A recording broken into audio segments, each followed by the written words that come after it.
Welcome along to Community Heritage Conversations. This is our 5th event in a series. My name is Neil Gregory from Historic Environment Scotland, and on behalf of the organising committee, I'd like to welcome you all along today. As you can see from our holding screen here, we are joined by interpreters Greg Colquhoun and Bruce Cameron. And if you'd like BSL interpretation throughout the event, you simply click on the interpreter and select pin once you've clicked on the image. This will keep them visible at all times, and you'll get a movable bar at the right of the presentation on screen. That's going to allow you to make the interpreter more visible if required. And there's more details, as you can see on screen, if you need any more help.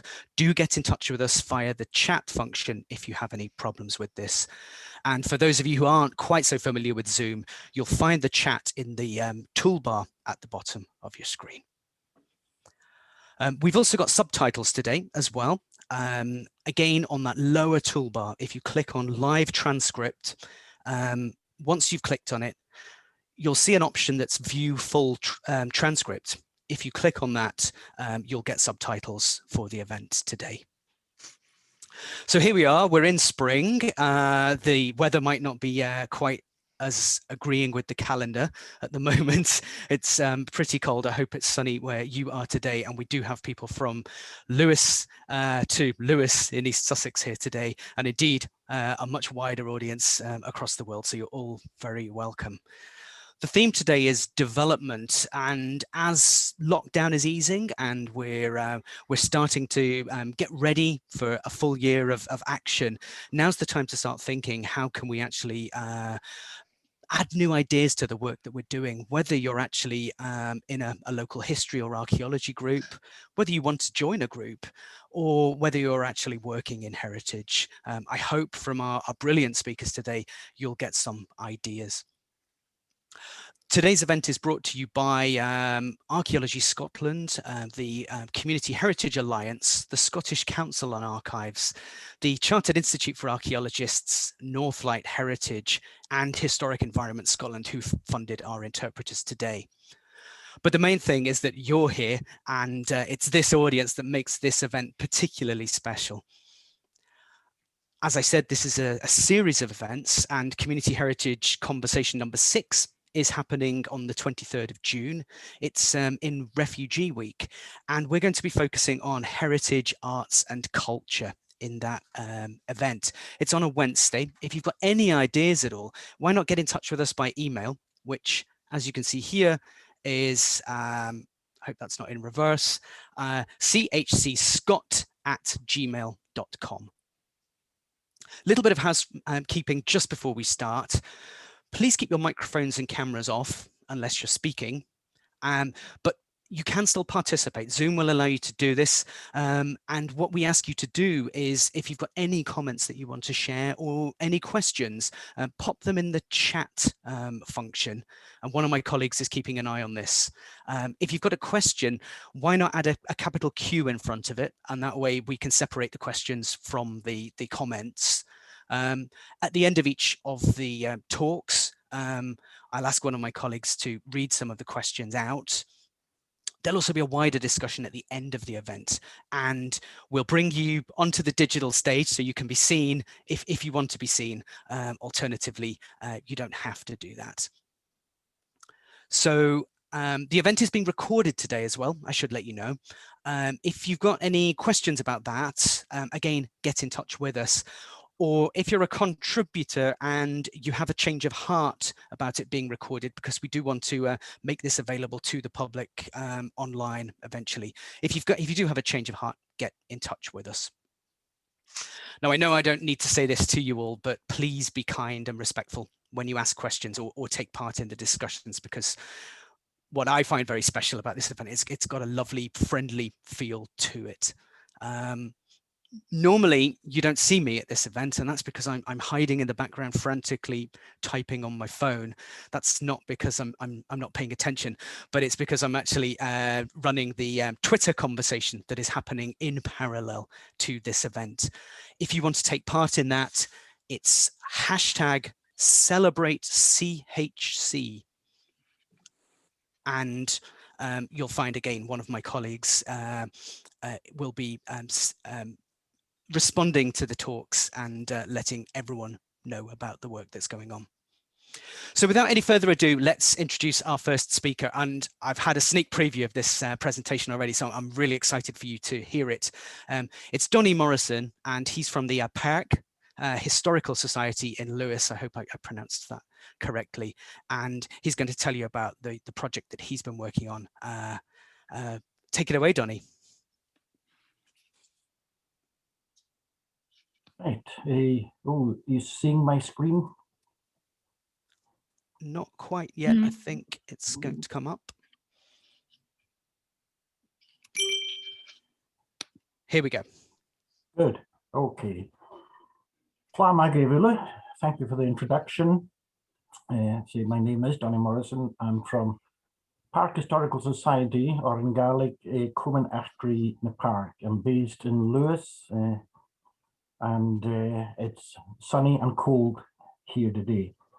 So, Park Historical Society, it's a small local community society. We have 8 committee members, 70 gold members who pay an annual sub, and 300 plus members.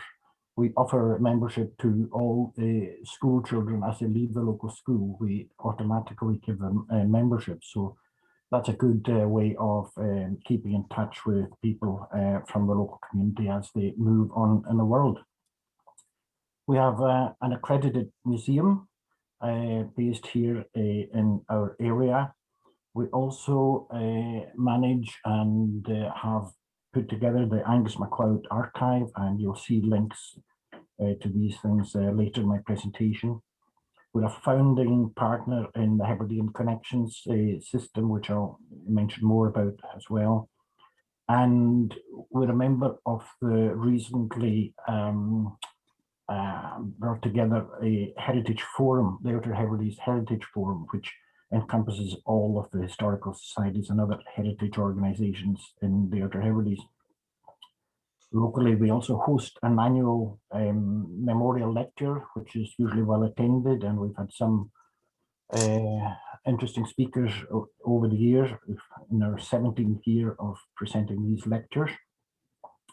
And we have an extensive list of publications of local history booklets and other publications like that, but also a quarterly newsletter that goes out to everyone. So that tells you a bit about us. And today I'm going to talk about 4 different things: the Charioteers Project, Fisherman's Barometer Project, Hebridean Connections, and this Angus MacLeod archive. So first of all, we'll move on to the Loch Erisert, the Charioteers Project. So this is a top secret project from World War II to build human torpedoes. And this project was based in Loch Erisert, Isle of Lewis. And in fact, I'm speaking now, looking at my window, I can see precisely where this was happening. My home here overlooks the loch. If you see the picture on your left there, it gives you a very clear idea of what this was all about. So basically, these guys used to train to attach explosive devices to the hulls of ships, and it was quite an innovative thing way back then in 1942 when this is set. So this is what the human torpedo looked like. It was built around a long torpedo type metal cylinder. It was battery driven, run for up to 6 hours underwater, and subsequently it was renamed the Chariot. This very large ship was based here in the middle of the loch, and if you actually saw the loch that I'm looking at out the window just now, you would imagine this is an absolutely massive ship. In 1940, she was refitted as a submarine support ship and transferred to the Holy Loch. And then in 1942 moved here to Loch Erisard to be the base of the testing of this chariot. And people here in the area could hear the radio announcements and chat going over the intercom because it's a very narrow loch, so you can imagine it would have been quite an event here. Yet my own mother, who was based here where I am, never ever mentioned ever seeing this ship. She's no longer alive, but I have no recollection of ever mentioning it, despite the fact that she would have seen it every day. So this is what people locally would have seen, them lowering these chariots into the water, and before submerging, you'd see the two heads popping out of the water. But this is what the Germans saw. This was actually found in a German archive, and this gives a fair indication of the onshore and some of the offshore parts of the base, with the anti-submarine netting and artillery and various things across the bay. So the objective, of course, was to sink the German battlecruiser Tirpitz, hiding in a field in Norway, but it was too well protected for bombing from the air or from the sea. And these brave guys went off with this fishing boat, towing one of the chariots across the North Sea to Norway, but in fact they lost the chariot on the way. However, they did go on to other successful missions in the Mediterranean, sinking ships there. So the project that we've embarked on here, and I should say that one of the reasons that we've done this was to, having found ourselves in a difficult situation like everyone, all other organizations like us over the lockdown period, we started to look at what kind of outdoor projects we could take forward, or what kind of home-based things that we could do as we could no longer meet. And also we couldn't really generate any funds from our normal sources. So quite a challenging area. So we decided to build a replica chariot on the seaward side of our museum, which is based in a building here you see at the top. This is an artist's impression of what we're planning to do. We've raised £8,000 through an application to the Crown Estates, and another £2,000 from a community wind farm fund. And we have now awarded the contract to a local craftsman who's actually going to build this replica for us. Now, this local craftsman is famous for building the huge Lewis chessmen carved out of wood and so on. So this is going to be built from wood and covered in fiberglass, and I'm assured will be quite an authentic replica. And our completion hope for this is, and I think we're on target to do that for September of this year. So moving on to the next project then, I have this fisherman's barometer project. Now these barometers were placed in some of the small fishing villages, not just in the Western Isles, but I think around the UK even. And there was 5 of them here in Lewis. And they were barometers that were supplied by the Meteorological Society of London. And it's basically to stop fishermen in small boats going out to sea when there was severe gales imminent and so on. So these barometers became a local meeting spot where people would, fishermen would come and chat and study what is happening on the barometer. But it was also beside a local school, and the school kids went out and took readings on the barometer every single day. And over time, somebody put a not very nice harl over the stonework, and also the box with a barometer disappeared. It broke down, went for servicing, but never ever reappeared. So we decided that we would do something about it, and looking for research on the background to this, fortunately found a press cutting in Highland News from 5th of July 1902. However, it also refers to a gloom, not lockdown, but basically the events for launching this. I think there was quite an event planned, but it became subdued because of the serious illness of the king. And I think he was going to, in fact, I know he was going to undergo surgery, and coronation was moved to the 9th of August because of that.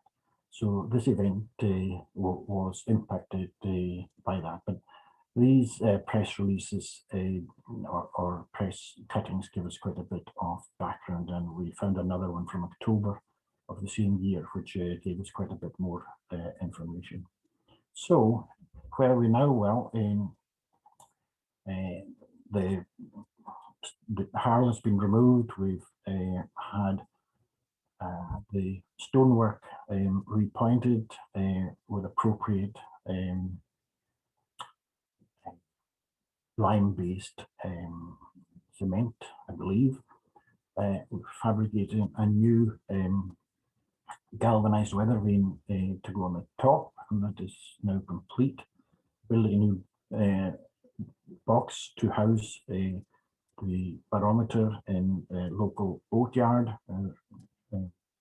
doing that for us, and we've managed to acquire an identical Fitzroy Storm barometer to the one that was actually in the unit, and they're quite expensive. The going price for these is around £3,000, but we managed to get one for less than that. So to fund it, we did some crowdfunding, set a target of £2,000, and we actually reached 2,300. On that, then we've got a further £1,000 in council ward funding. So it's fully funded, and planning to complete now in July, so just in a couple of months' time. So that's another interesting project which we've managed to take forward. And then moving on to a Hebridean connection system. This is a system, it's a content management system with 10 participating historical societies, thousands of records of people, place and events in it. And on your screen there, you see the record types that are in there. On the left-hand side, boats, buildings and public amenities, businesses, crafts and residents, and so on. Landmarks and archaeological sites. So we've imported a lot of the archaeological information from various other locations, also linked in the system. And what we did over lockdown, we found that so many people were able to start looking at their old photographs, and we were encouraging people to either send them to us or to scan them and send us digital copies, and we'll get annotated photographs. And we're able to add a huge amount of really nice old photographs, recognizing the people that are in them as well, and using Facebook across the diaspora around the world to get more information on the people in the photographs, which then links or will link directly to the people record in the system. And like all good database systems, if you put rubbish in, you get rubbish out. So we have a very strict process in validating the information before it goes live. And we managed over lockdown, to get a huge number of our records backlog validated and available to the public. So that was huge progress for us on that. And you'll see the URL at the bottom if you want to go and look at that site. We also host the Angus MacLeod archive. This is one man's comprehensive archive built over a number of years. And his artifacts that he collected are in the care of the Heritage Service in Stornoway, in the museum there. But we have all of his written records, and we've digitized them all. We completed that project in 2008. There's a huge resource of digitized information on this particular Archive West website. However, the reason I've introduced this is that we've actually been working with a baker, a Hebridean baker, who lives in Glasgow, but he actually comes from one of the villages in our own community, and he's become quite famous. He had an article in LA magazine in America and got thousands and thousands of followers through that. He has a regular Hebridean cookery or baking sessions on TikTok and through Spotify. But out of all of this fame, he has been contracted to launch a cookery book, and we've been helping add folklore from the Angus MacLeod archive to his forthcoming cookery book. So that's really been quite an interesting project as well. So that's a project we've been involved in. I'm happy to take questions if anybody has questions. Thank you so much, Donny. That was amazing. All that intergenerational work on the barometer, the crowdfunding success that you've had as well, and also developing your work because people have had time during the pandemic to actually root out old photographs. And the great thing about this event is the fact that we are on Zoom, so we can all join from all around the world, but wouldn't it have been lovely to have had some Hebridean bakery goods at coffee break all together? Oh, well, we can't do that. I'm going to hand over to Audrey Wilson, my colleague from the Scottish Council on Archives, who's been keeping an eye on the chat for questions. Audrey. Hello. I do have one question from Nick L. I don't know if Nick wants to ask the question themselves, but I'm not getting any signs. So it's just, Donny, do you have any contemporary chariots surviving? Well, a very, very good question. And we haven't been able to trace one, but only because in writing to or emailing the various submarine museums, of which there's one in Helensburgh and there's one in Gosport, we basically have had a reply saying we're not answering any replies over any inquiries over COVID. So we're still actually following through on that. We desperately would love to get our hands on one, to go and see one. We've got quite a lot of drawings and things, but the answer is no, we haven't seen one. If there is one, we'd love to find out about it, and maybe as the we're actually now building up on who we will invite to the launch of this, and we've actually now tracked down at least one member of the family, somebody whose father was actually based on one of these here in the law. And amazingly, he wrote home on a very, very regular basis, and they still have all his letters, which they keep promising to give us. But no, we haven't actually seen one yet. So it's a long answer to No. Sarah Pierce is actually asking, could they maybe find out more about the project on your website? Do you have a website they could look up? Our website doesn't include all of this information at the moment, but our Facebook page is much more active, and we can be contacted through there. Okay, great. I think Sarah's got that. We have another question from Rosie asking, how do you plan to adapt for the summer in a changed and somewhat unpredictable landscape?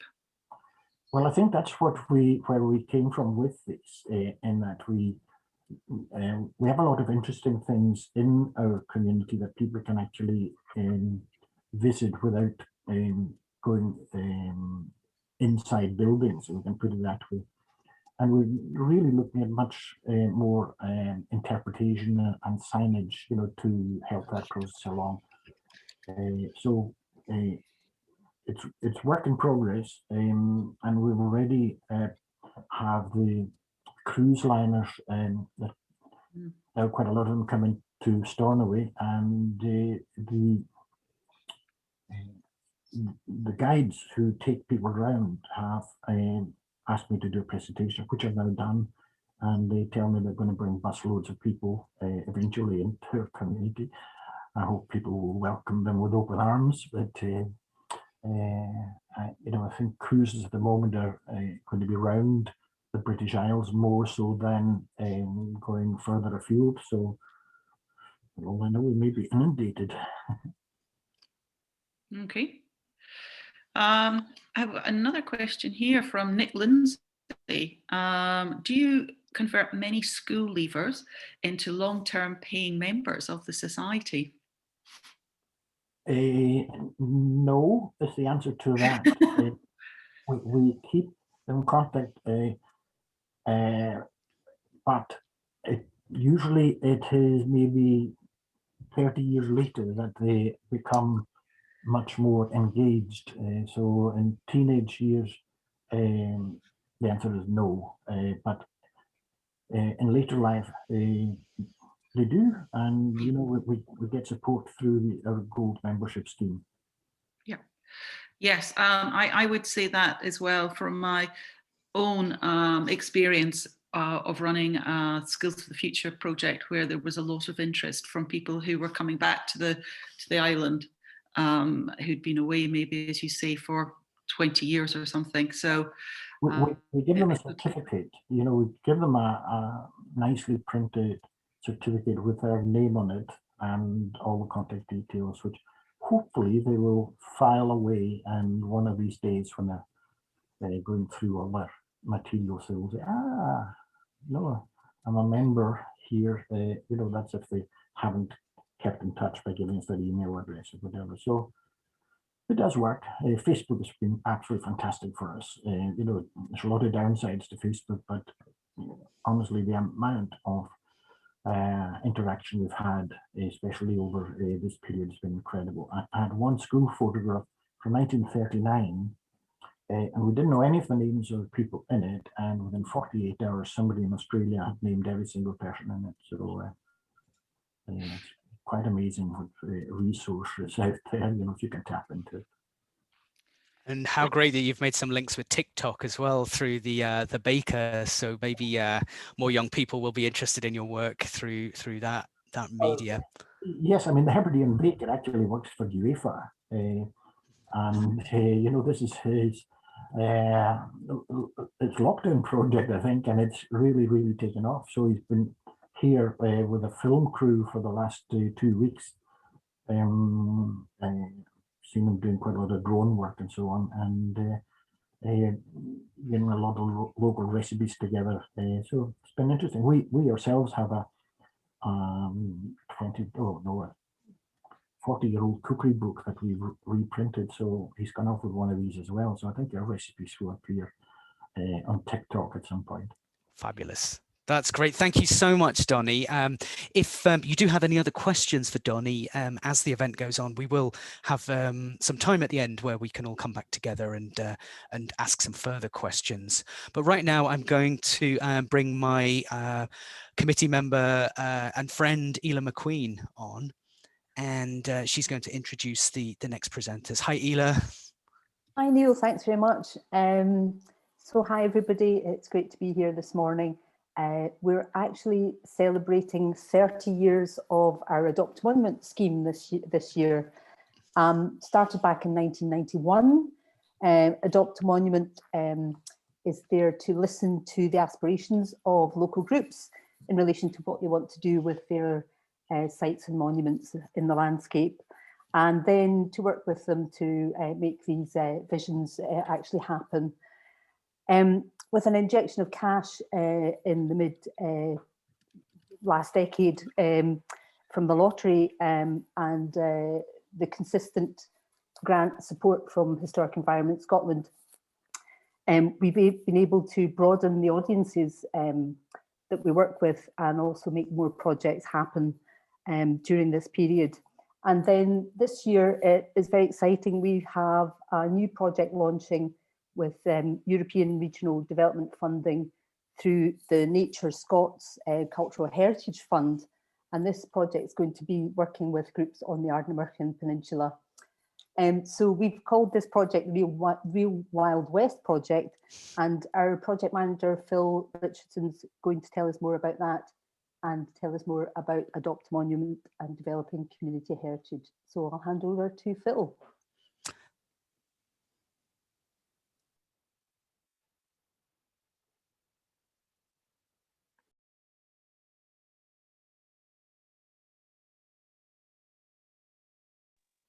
Is that visible? It's not started. Yeah, you're just done. Yep, that's it now, Phil. Cool. Yeah. So as Ela said, stolen my opening line. I was going to say it's 30 years of Adopt a Monument. What we thought we'd do today is just take you through a few of the things we've been up to, as Ela said, and then talk about the kind of future and how we've been preparing for the recovery and projects that have been happening under lockdown so that we can move forward a little bit. But I think what's really happened over the last few weeks as the restrictions have reduced and the weather's been a little bit better is we've been inundated with emails and phone calls from the existing projects looking to do things. And I think, as we all know, the outdoors, and as Donnie was just saying, you know, the various kinds of projects that people have been thinking about over the winter, the outdoors is good for, you know, coming together and well-being and all those things. And so we've got a really nice opportunity to do something together. So I should just say that I'm Phil, as Ela said. Paul has also helped put this together. Paul Murta is the Adopt team, and there's also Andy, Kieran, and Helena who work on the Adopt Monument scheme, and we're ably supported by the rest of AS, including the learning team, Rebecca and Jane and people. So it's a huge effort across the organisation, and we're able to do tons of stuff. And Cara Jones in the chat there will know all of this. A huge thanks to her in the past. So what we've been able to do since, as Ela said, since about 2011, we've done 115 Adopt Monument projects. So those are conservation projects, stewardship projects, all community-led, all developed by communities at sites that they think are important. I have not redone the stats over the last year, but it's roughly 60% of sites are designated, so scheduled or listed, and 40% are not. So there's quite a nice little mix of what we felt is important as a heritage sector, and then also what communities think is important to them. It's quite a nice little overlap there, I think. We've delivered 25 engagement projects, our outreach projects, 10 partnership projects, which includes working with Forestry and Land and East Renfrewshire Council on a parks project. We've supported 42 employability programs, whether that's through Keep Scotland Beautiful's Canal College, or through our own attainment through archaeology programs. And there's 3 international adaptations of Adopt that have happened since 2011. One in Finland, one in the Republic of Ireland, and a kind of partial one in Bergen in Norway. And we get inquiries about this all the time. So that we were speaking to Wales, we were speaking to England, we were speaking to Bosnia, and we were speaking to Denmark all of the last lockdown period. So we'll see if anything comes out of those. Go on, next slide. Oh, yeah. So, sorry, error there. Yeah, I've not updated this again, but you can see the kinds of sites we work on. So it's all periods from football grounds in the most recent past all the way down to Neolithic chambered cairns. And one of the things that came out of this really strongly over the years is that graveyards, as you can see, is very, very popular all the time. But actually, a lot of the projects start off as single sites where conservation works happen, or access is improved, or interpretation is done, research is done. But actually, in the long term, a lot of projects turn into landscape recording projects. And that takes us on to where we're going in this little talk. So the project just does, it supports groups to do actual work on the sites, permissions, fundraising, all that kind of stuff. But we also provide areas of training and fieldwork. So you can see at the top there, top left is recording of sites in Ardnamurchan. Top right is we did digital projects with the Accord project, digital recording through and with the Accord project at the Acropolis in Glasgow. Bottom left there is Haley's Chambered Cairn in Largs. We were up there yesterday visiting the group. The stuff that needs to be done there. That was vegetation management at that point. And at the bottom right there is St. Comegans Church in Ardnamurchan, where we assisted the group to repair the lintels that were collapsing and remove all the Harris fencing around the structure.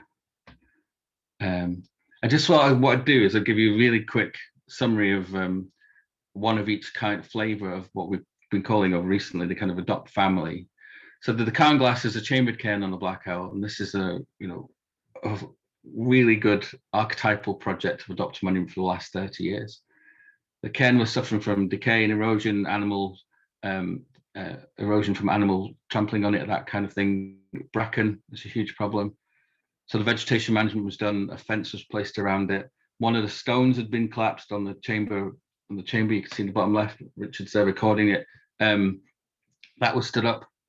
The cairn was then, we had gravel placed in the chamber to support that stone and keep the vegetation down, and an interpretation board was produced. It's a fabulous project run by the North Keswick Archaeological Society and NOSAS that shows the kinds of things that we do as a kind of day-to-day thing, but there's also one of the things that's come out really strongly over the last month or so from groups about things like extra tourists, extra walking groups, extra physical activity outside. So some sites have now become a little bit under pressure from the amount of people visiting them, that kind of thing. So it's a nice example of what some of our groups are thinking of. And the Haley's Cairn I showed you a moment ago, there's quite a bit of erosion from a walking path or a desire line right next to the chamber. So there's that. And then we were really keen to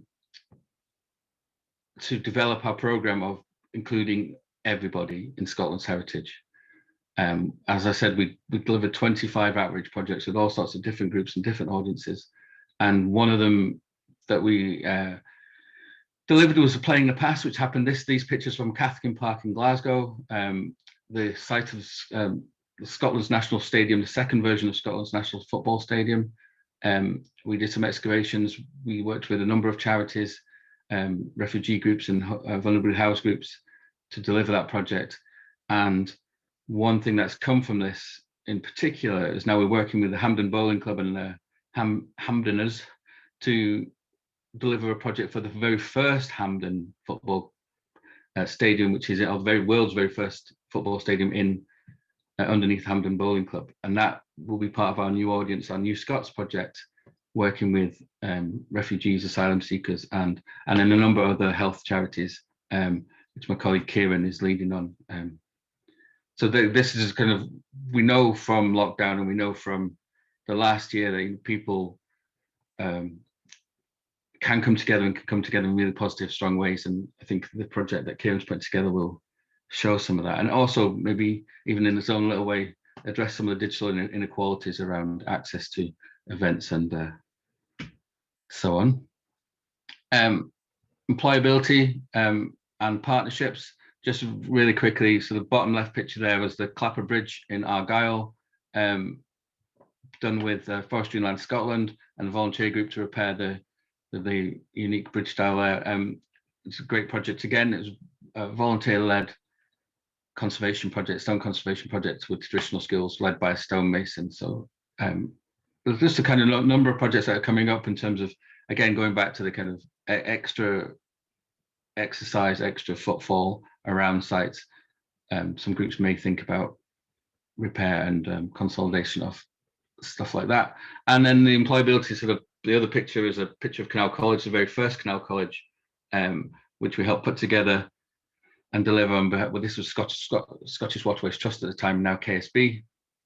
And this is a 14-week program delivering skills and training for unemployed and vulnerable young people.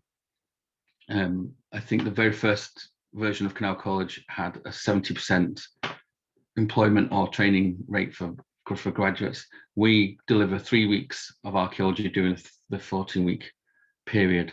And the project manager quite often says it's the people's favorite bit. And I think that's again, thinking about the effect that archaeology can have on the relevance to archaeology on the modern world and the effect it can have on people, the ability to transform lives and improve lives.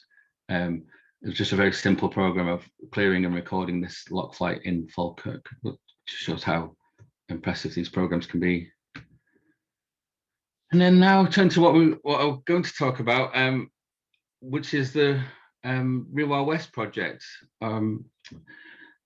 So I thought this was a great example, not only because it's a kind of future direction of what we're doing this next couple of years, but on top of everything else, but it's also a really huge project in the sense that everybody's coming together. So it's led by ourselves, it's led by the archaeology, the Ardnamurchan Heritage History and Association, the West Ardnamurchan Development Company, the West Ardnamurchan Development Trust, and it's working with the Lighthouse, the Community Centre, Puffin Cafe, and the Ardnamurchan Estates. So it's got a huge buy-in for, and it's one of the real strengths is it's led by the community in this, both from the things they say and the fact that they're on the steering groups and things, but it's also led by the community because a lot of its development came out of their own development plans for the area, which included things like physical exercise, community building, well-being, isolation, all those things that we can help the group address. But they also had a small history and heritage section which talked about all their designated sites, but a number of other sites that were in need of care. And overriding all of that was the idea that they could develop the area economically, they could create some jobs, and they could provide a better offering for tourism. So it's got these kind of three themes running through it, which I thought there might be some lessons that we can look at. And the picture at the bottom there. So I just want to talk about where it came from. So this picture is a cord project recording the stone at Camas Nagal. And it was one of those kind of moments where the community group came together to learn new skills from people that are outside of Archaeology Scotland and elsewhere. And I think it's one of those key moments where their understanding, but also the desire to do much more came from. And so the Real Wild West project, just very quickly, as I just said, it's a big partnership project. It's funded by Nature Scot through the Natural Cultural Heritage Fund and through Historic Environment Scotland. And we're going to do 10 Adopt a Monument sites, 3 heritage tourism hubs, some excavations, some traditional skill camps, and a training and development program. And where did it come from? So we've been excavating up there since 2006, or at least I have, through Manchester University, and whilst that started off as a fairly standard academic excavation, the open days were pulling in around 100 people a day, in the population at maximum is 300 on the peninsula, and I think the very west is about 150. So we thought that there's something here, and then over the years, myself and Cara built on that by running extra sessions, training sessions, working with the group about what the kind of archaeology they had, which led to what I just talked about, the recording at Camas. But you can see there's a picture of Paul there under the bracken, the little graveyard. Before it was recorded, the vegetation was managed, as you can see. And as I say, so it started that we'd been there for a few years, but knew that people were interested, and then we were able to build on that through Adopt. It was the ability to have a kind of long-term connection with a place and with people, and just meet people. It was talking to folk and seeing what they were interested in and what they liked. And that brings us on to the kind of COVID and what's happening now. So what's been happening over lockdown is a project along the jetty, and I've got a little video to show you. But this is a 17th century jetty. It was the main landing point for boats and for taking goods out in Ardnamurchan, in Kilhowen, in the village of Kilhowen. But it was under a lot of pressure. It had a lot of decay, and the group were worried about the summer. Would yachts be able to land? Would the fishermen be able to use it? All those kinds of things. So I'll just show you a little video very quickly, put together by the group.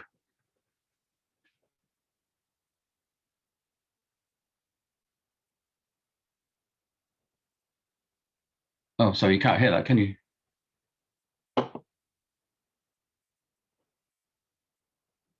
Sorry.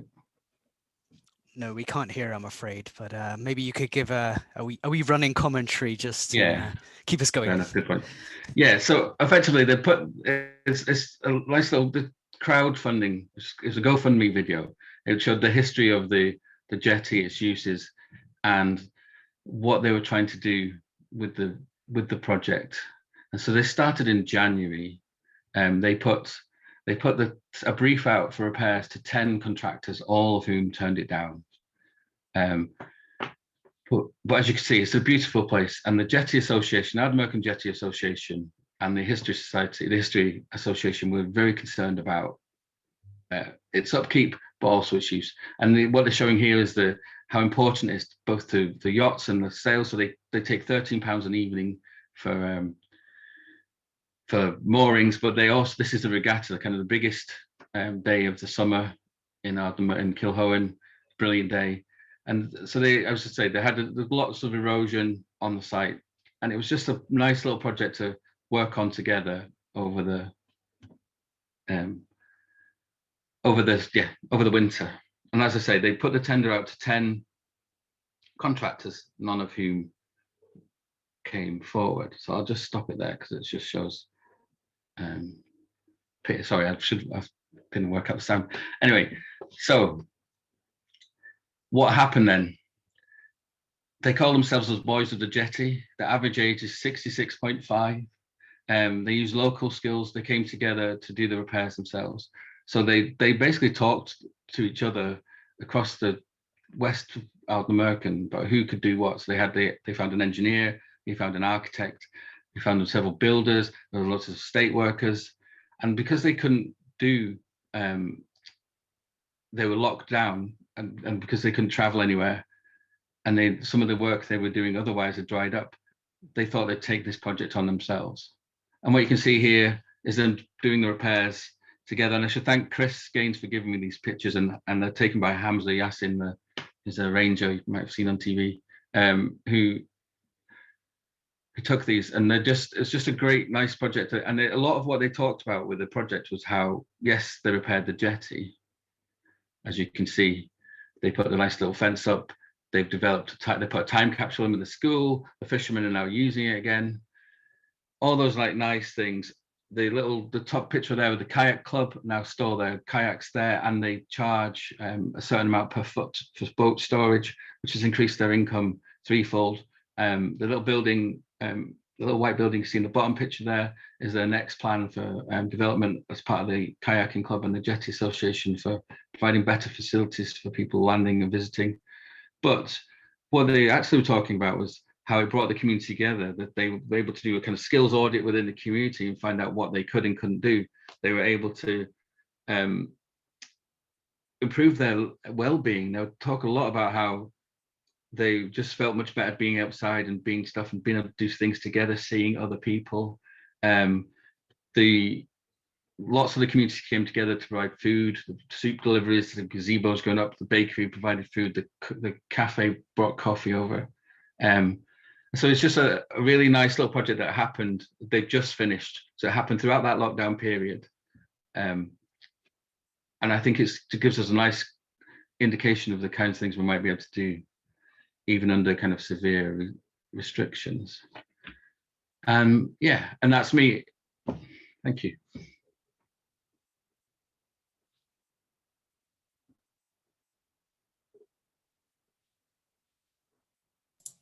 You're on mute, Neil. Sorry, I thought I'd clicked it. Thank you so much, Phil. That was amazing. And maybe we can get someone from Adopt a Monument for our next event to talk about Hampden and getting New Scots and health charities and football fans involved in the work that you do. Thank you very much. We're a little bit over time just now, so I'm going to bring the next presentation in. But if you did have a question for Phil, hopefully we'll get a chance to discuss that at the end. So it gives me great pleasure now to introduce my colleague Rosie Wiley from Historic Environment Scotland.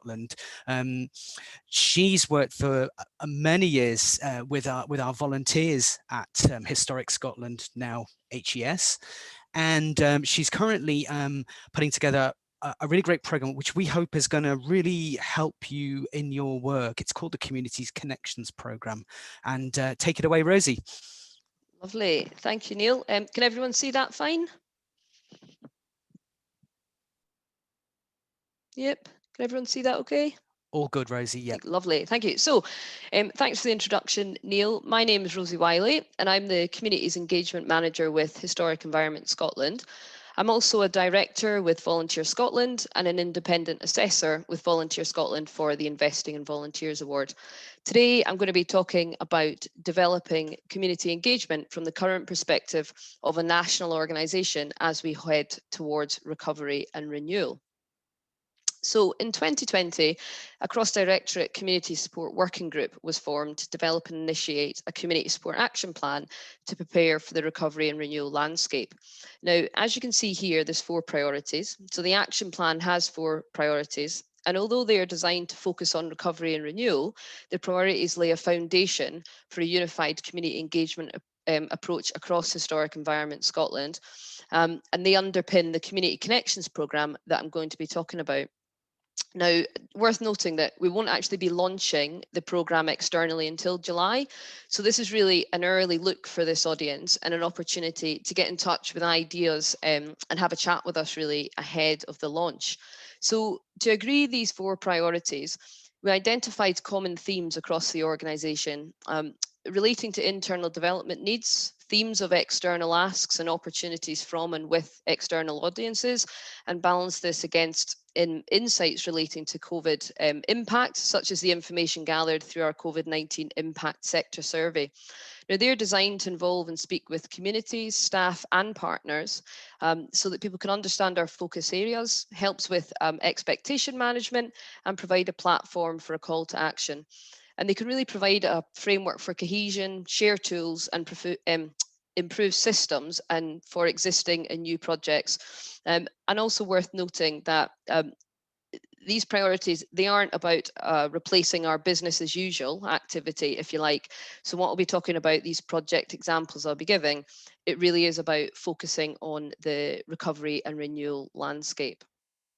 So this slide here is really for anyone who likes a good flowchart, but also to demonstrate the programme management structure that we're taking. So it's the first time that we've got a community engagement related action plan that's been developed and delivered across all directorates in Historic Environment Scotland, with us all working together.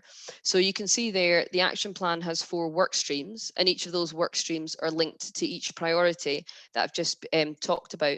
So having these defined work streams means that we can work with a wide range of staff in a structured approach, although individual project teams come on board. There's over 1,400 of us in Historic Environment Scotland, so we really do need to try and take that structured approach to manage this. And staff are becoming involved due to their specific work areas, but also for learning and development. We really want to utilise the broad knowledge, expertise and talents from across the organisation as much as possible. And the more staff that we bring in involved with this, the more opportunity there is to work with external audiences. So you can see there that there's 2 strands. Strand 1 is the internal development, and strand 2 is the community connections programme that we're going to be focusing on. But I just want to, before we go on to community connections programme, just give you a bit of a flavour really of the internal development work that we want to do. So we've agreed internal development needs to improve our engagement offer and approach, and this will make the experience of engagement through the community connections programme better. We really want to try and simplify something that can often be complex from an internal and external perspective in an organisation of our scale. And this development will be an ongoing process that will be updated and evolve as we make progress. Sorry, I'm just about to get joined possibly by my toddler, hopefully not though. As you can see, there are themes relating to engagement. So communications, evaluation, provision of advice and training and development. And I'll just give you a quick overview of a couple of the projects. So Knowledge and Advice Hub that you can see there, Within HES, we're seeking to provide a better service of provision of advice. We're currently considering the best systems for this to deliver consistency and fairness that's balanced against our own resources and ability to manage expectations. So this will involve an assessment of the level of support required, along with early consideration of connections that could be made with other organisations to encourage a collective approach to support and not duplicate resources. So we've been having some early discussions with other partners in the sector that also provide in-kind support and advice. At the start of 2020, we added a new Get in Touch mailbox to the coronavirus support pages on our website, and that can be found within the communities pages. You'll see there as well that the communities pages is also down for an update and a refresh as well. But if anybody is seeking advice or support, then please go to the community pages and find that mailbox. And I'll actually be sharing that at the end of this presentation as well. Looking outwards, that's an internal survey using Citizen Space, and that's going to allow us to consult across our organisation. And as I say, we've got over 1,300 staff. So we want to learn and utilise local staff knowledge to inform activity and actually start us to understand better, you know, who are the groups we're working with, where they're located, activity they're doing, the type of community they are, relationships we have, who else might be supporting them. And this will allow us to build a GIS map. It'll be interactive and actually look at where the gaps are and where we might need to focus our resources.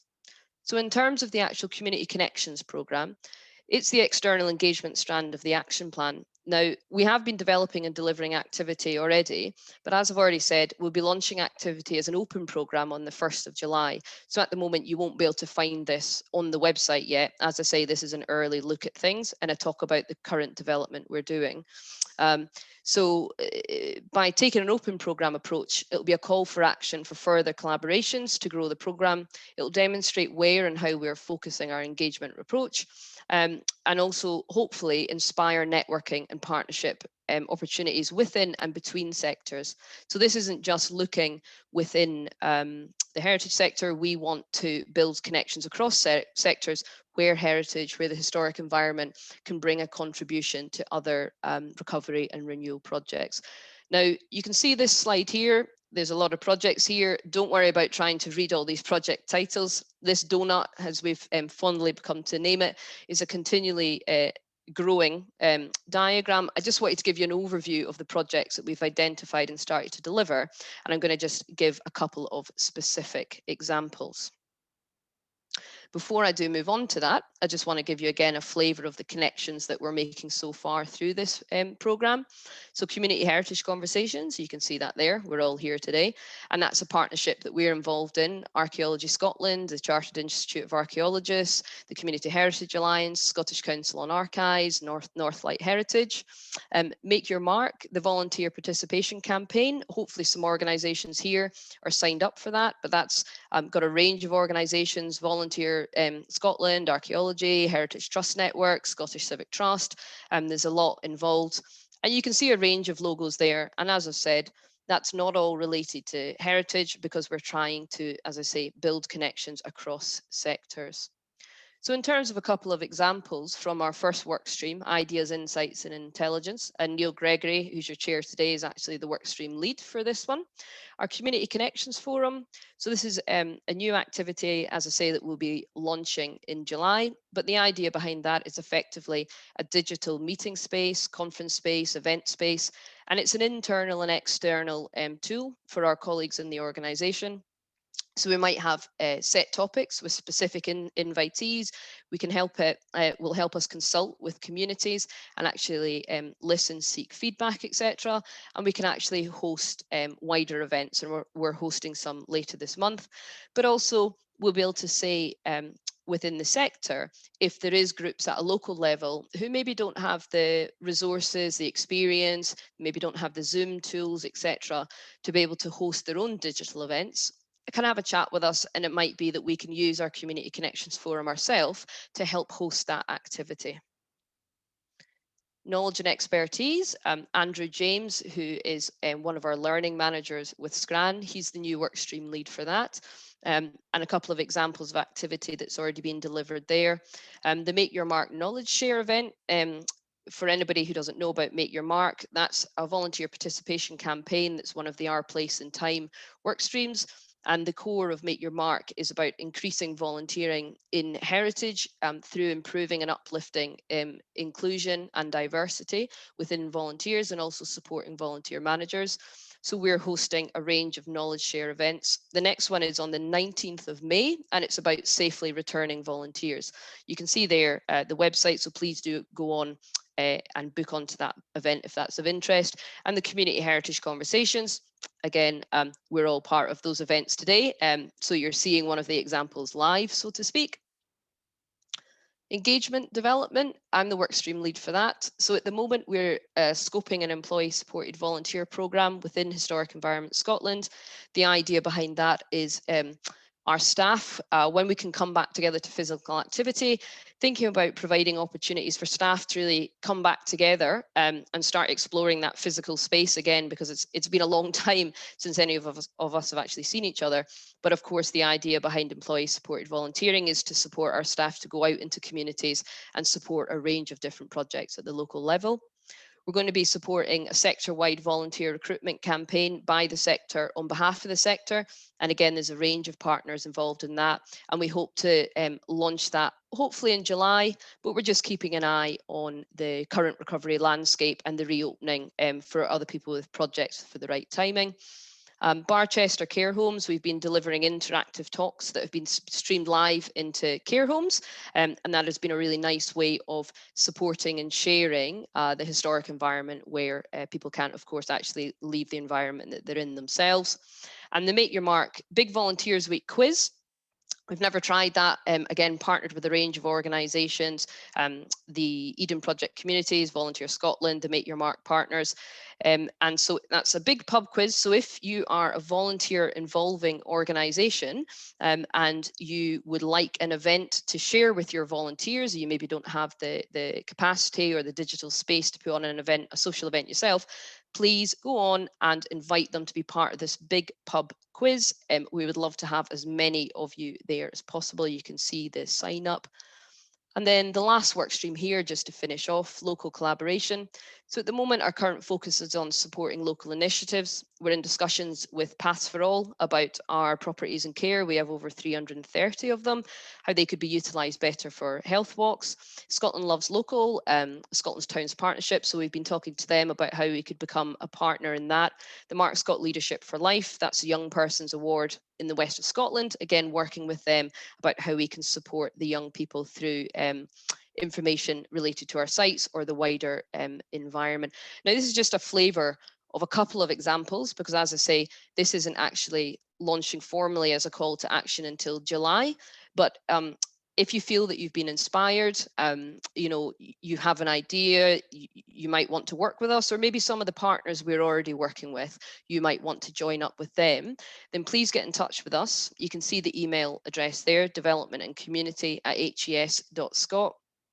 And also just worth noting as well, the priority projects that we have for this Community Connections programme, as you may have got a flavour with some of those examples, is looking at health and wellbeing, skills and volunteering, creative practice, green recovery, and community and destination regeneration. So those are the themes that we would be looking for to discuss and explore projects. And that is the end of my presentation. Thank you. So I'll just stop sharing. Well, actually, I'll keep this slide up just in case anyone's got any questions. We want to go back to any of them. Thank you. Thank you so much, Rosie. There's lots of exciting work happening behind the scenes at HES so that we can actually make the organisation more available to everyone's needs who work within history, heritage, architecture, and of course everyone in our communities across Scotland. Audrey, do we have any questions at all? We do have.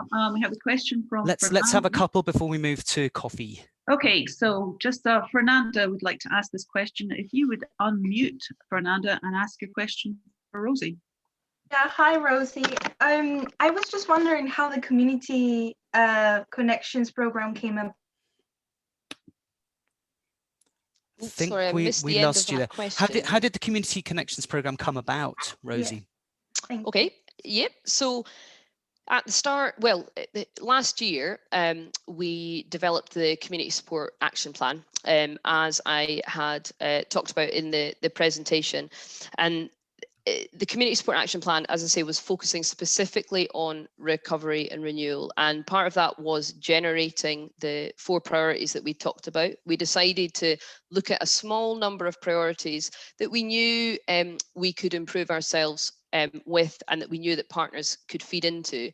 So from those 4 priorities, we split the actions, if you like, as I say, into the internal development, and then had a think about how do you actually then put an action plan out there into the public domain as a call for action without it just being, you know, a printed action plan, if you like, on a piece of paper. We actually wanted to make something that was living and breathing as a call to action. And that's why we've taken the program approach. So the program will open, we hope, in July, and it's not a case of it then closing at X date. We have built a foundation here, and that's what the Community Connections programme is about. So as recovery and renewal moves on, those priorities will remain, but those themes that you can see up on the screen at the moment, those screens may shape and change depending on policy, strategy, what else is happening, you know, at a local level with other partners, etc. So as I say, we took the programme approach so that we could have that flexibility, because none of us really know the landscape that we're in at the moment. That's great. Thanks, Rosie. I have another question, actually, and Yang Wang would like to ask it themselves, and I'm just going to ask them to unmute. Yang, if you can unmute and maybe show us your, you know, yes, show us your face, because we can't see you at the moment either. That would be great. And you can ask your question to Rosie. Yeah, thank you. Hi, Rosie. Thank you for the presentation. I actually was about to ask what kind of specific criteria do you set for which support to for which program to support? But then I see this page then at the bottom, that I can find more about that. But can you just brief me something about the criteria, and also what kind of outputs do you expected? Kind of expected outputs, yes. Mm-hmm. Thank you. So when you say criteria, do you mean criteria for how we would look at, you know, ideas that people come to us for working together? Yes. So what kind of project you would like to support? Okay. Yep. So we are not being too prescriptive in terms of top down, in terms of saying what we would like to support, because the idea behind this is that we would like people to get in touch with us for a chat and to talk to us and talk about ideas and inspirations that they've maybe had. But when we put this out there in July, there'll be a web page for it, and that web page will show those 4 priorities, and those 4 priorities are then underpinned by those themes that you can see on the screen there. So what we would be saying is really, you know, if you have an idea that links underneath those 4 priority areas, underneath one of those themes, then please get in touch.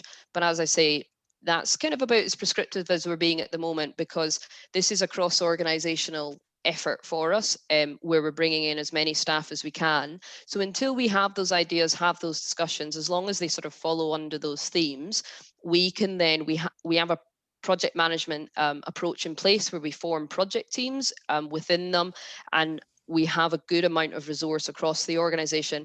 But also we would look at, in terms of assessment, what ideas do you have for partners or other collaborations? We want to pull in as many people working together as possible, because this is about trying to share resources and be as efficient as possible in that sense. Does that answer your first question? Yes, thank you. And in terms of the outputs, so where we talked about the internal development aspect of things at the start of this, we do have evaluation down as one of those markers. And we're actually talking to some other organisations at the moment. So for example, the Carnegie UK Trust, they've done a lot of work on evaluation in terms of wellbeing projects. So they're interested in talking to us at the moment. How could they possibly help us support evaluation? So we will probably again look to what else are other other organizations doing for their own evaluation, their own outcomes, and actually how could we maybe feed into that. So we would probably look at the contribution that these different projects have given under those specific themes. In terms of outputs, in the sense of something quantitative, we haven't set targets for, you know, X number of partners or X number of projects at a local level, because again, we don't know the exact landscape that we're in, so we don't want to put that inward looking pressure or external, to be honest with you, and we will just keep looking at the success as we're going, and looking down into the work stream to make sure that there's growth basically within each one of those. But we will start to look at, as I say, more formal evaluation as we move forward and get a feel for the types of ideas and approaches that we're going to be getting. Thank you, Rosie. Thank you. And thank you, Yang. If there are any more questions, please put them up in the chat, because we may well have time at the end to revisit some of the presentations. And I can already see lots of chat about the 3 presentations so far that's emerging, which is fantastic. Now we're going to have a quick break now, so you can take your eyes away from the screen, make a cup of coffee, stretch your legs. But if you do want to hang about and meet some other people, we've got some chat rooms available. And I'm going to hand over to Tessa Till, who amazingly keeps all our technology going at these events. So please give her a little silent round of applause as well. Tessa, can you tell us a little bit about what's going to happen over the next 15 minutes before we come back together at 11:25 for the next presentation? Yeah, so I have created just 4 breakout rooms. You can decide which room to join. You just click join where you see that on the screen, and you can come in and out of them as you please. And it's really just a chance for you to meet other people, chat about anything that you want to chat about. There's also the option to ask me for help if you get stuck as the host. So please do use that option, and we hope you enjoy them. Okay, and they won't be recorded as well. So they're somewhere you can just go and have a chat and catch up with everyone. Okay, so thank you very much, everybody, and we will see you at 11:25 for the next presentation. Bye for now. Time to refresh a little bit and step away from your screen. We're ready for the rest of the community heritage conversation now. And for those of you that are missing our regular host, Cara Jones, through our job swap today, here she is to introduce the next presentation. Thank you, Cara. Thanks for that, Neil. That was so lovely. Well, hello everyone, and I hope that you're all enjoying the event as much as I am today, because there's been some really fabulous papers. But next up, we've got a fantastic double act. First up, we have Emma Scott from SURF, which is Scotland's Regeneration Forum, who will be discussing the Scottish Urban Renewal Forum Awards. And then that presentation is going to be followed by Will Golding from the Bridgend Farmhouse. I know that anyone here who has attended a surf event in the past knows that we're really in for a Saturday treat. So I'm going to hand over to Emma, who I can see is popped up on our screen. Hello, Emma. Hi. I'll just quickly share my screen. Can everybody? It's going to come up. Everybody see this okay? That's great. I'll need to just go back to the beginning. Hold on, just bear with me for 2 seconds. You're all good. Hold on, I'm just going to do it again. It's jumped slides and we seem to be halfway through. Too keen for a Saturday morning. I know, that's it. It still seems to be doing it. Hold on 2 seconds. Right, from beginning. Oh, sorry, this has turned into a nightmare. This was working fine earlier, and now it seems to have jumped into about 5 slides in. Don't worry about it. I don't know why it's jumping to 5. If it jumps out again, I will just talk about the first little bit, and I'm probably even further in now than I was. Share.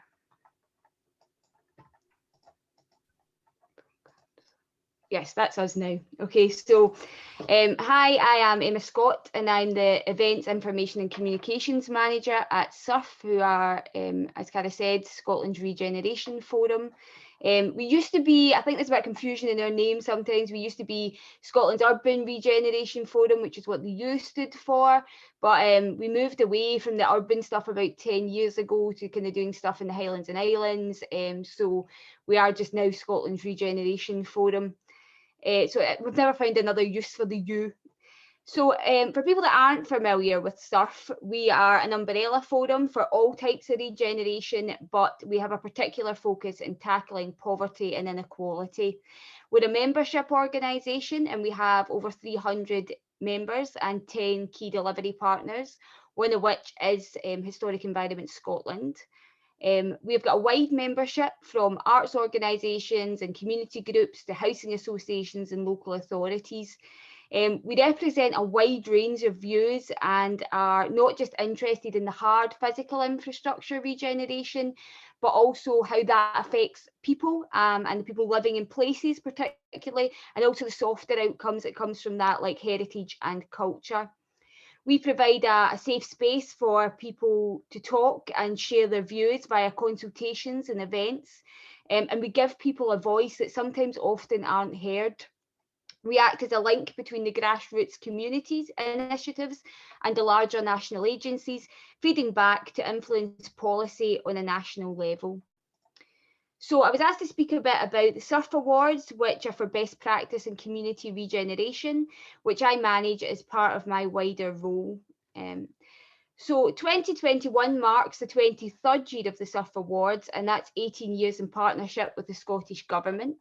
The purpose is to recognise and reward best practice in community regeneration, and then share that learning with other projects and partners across the whole of Scotland.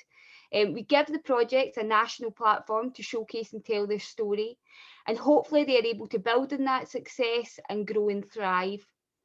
The awards are about more though than just the achievement. SURF organises a series of shared learning events where we bring the projects together to discuss their successes and how they achieved that, but also the challenges that they faced and how those were overcome. Those workshops are usually held in May, but this year we've moved them to July, in the hope that there's a possibility that we may be able to get some people together in a room. So if you're interested in hearing more about the 2020 awards and the winners, then if you keep an eye on the SURF website, there'll be information on those workshops in the next couple of weeks. I just also want to note, because I think people think quite often that I pick the winners, but I don't. They are independently judged, and we have a panel of 20 judges from across all different kind of organisations within regeneration who give their time voluntarily. So there's 5 thematic categories for the SURF Awards, as you can see here. You might note that there isn't specifically one for heritage, which we have been asked about before, but we get a lot of applications across the remaining categories for heritage projects, and we have had a fair few THI winners in the past, including in 2020 in Campbelltown. I should note that each category has its own specific sponsor. The Youth Employability category is sponsored by Skills Development Scotland. Scotland's Towns Partnership and Architecture and Design Scotland jointly support Scotland's Most Improved Place. The Scottish Federation of Housing Associations are on the Housing and Regeneration category. Creative Scotland are the long-term sponsor of the Creative Regeneration category. And lastly, Highlands and Islands Enterprise support the Community-Led Regeneration category. So here's just some examples of the projects that have been involved with the awards in the past. Some are focused on infrastructure and regenerating town centres. A lot are to do with outdoor activity and young people. Community growing in Lewis and North Edinburgh. A roundhouse celebrating the history and past of the area.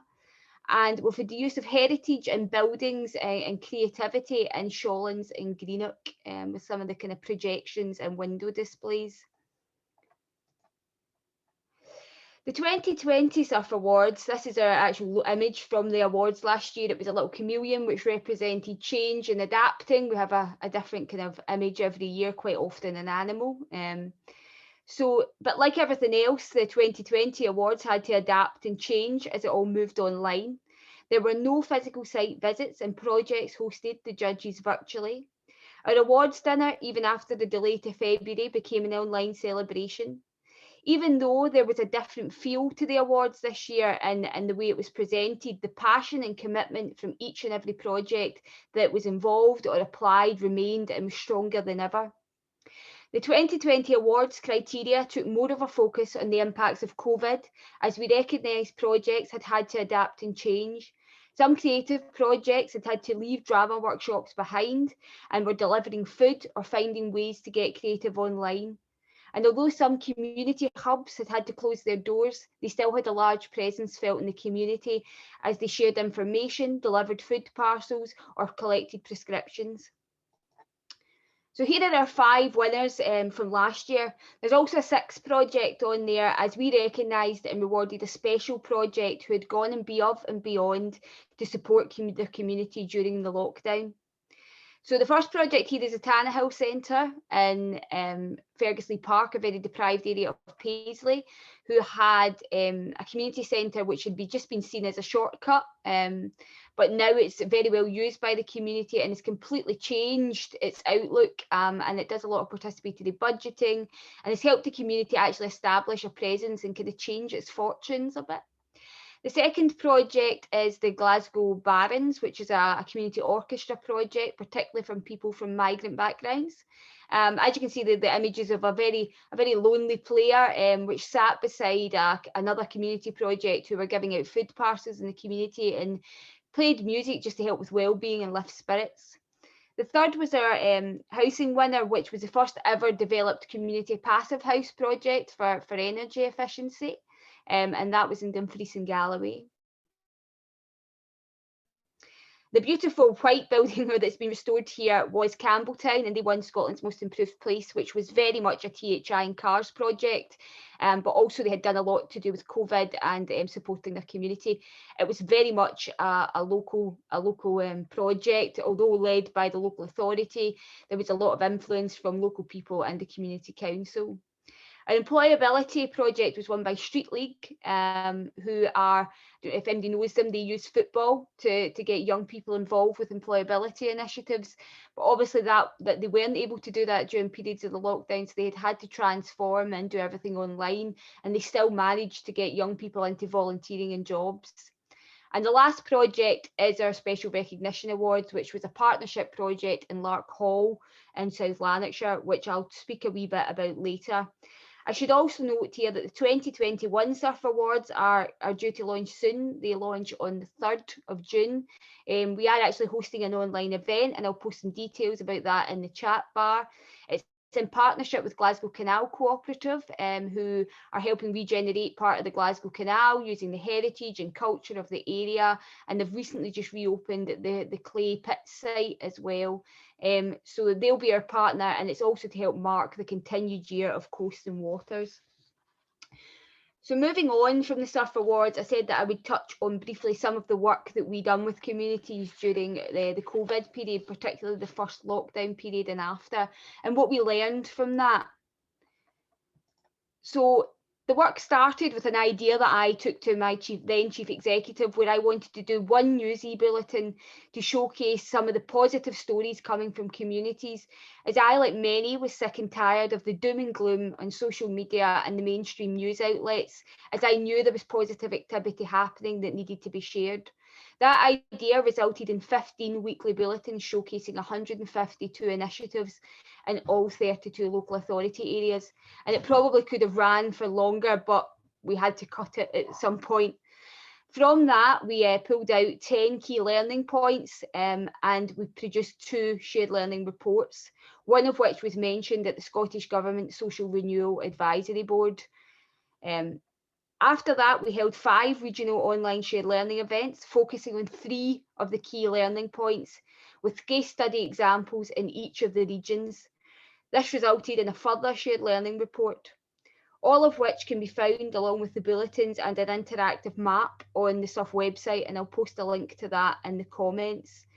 Continuing from this in 2021, our theme for our annual conference is about people and places, and we'll be looking at COVID and how we are going to build back better as we move forward into 2021, 2022. So here are just some of the projects that were involved with the Bulletin series. You can see there's quite a lot that evolved around food, and even pre-pandemic, SURF found that food was something that quite often brought communities together because it overcomes language barriers, and it's just something that people can share and feel a sense of togetherness with. One of the projects, and this is when I miss being at a real event with a clicker and a red dot that I could actually point it out, but it's on the bottom row, was a traditional youth project who deliver a youth employability programme, and they're also a previous SURF award winner. They're based in Yoker, which is quite a deprived area, and they quickly listened to community need and via a local cafe started to deliver food parcels to local families via fair share food deliveries. They have now taken on a shop unit, and they've opened up a community pantry as part of the wider pantry network. But they're going to continue to do this initiative, getting the young people to volunteer as part of their employability training, and this will be a longer term initiative to help alleviate food poverty in the area.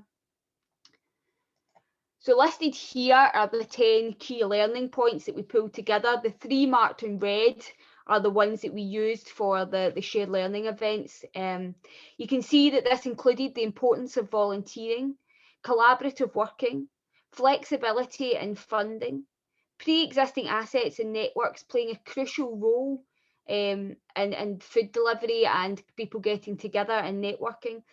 A lack of connectivity. It's just not everyone can be online due to personal circumstances, particularly in deprived areas. And I know the Scottish Government are doing a lot of work to focus on that. One big positive though that came out was that creativity flourished as people found new ways to be together and ensure that no one felt left isolated or left behind. So I'm just going to quickly give a couple of examples of 2 projects that adapted during the lockdown. Whale Arts is a community anchor organisation and arts hub in Wester Hailes in Edinburgh.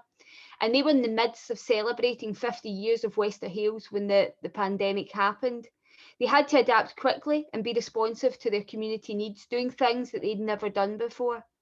You can see on the screen some of the ways in which they did that, with food and wellbeing calls, art packs and printed newsletters.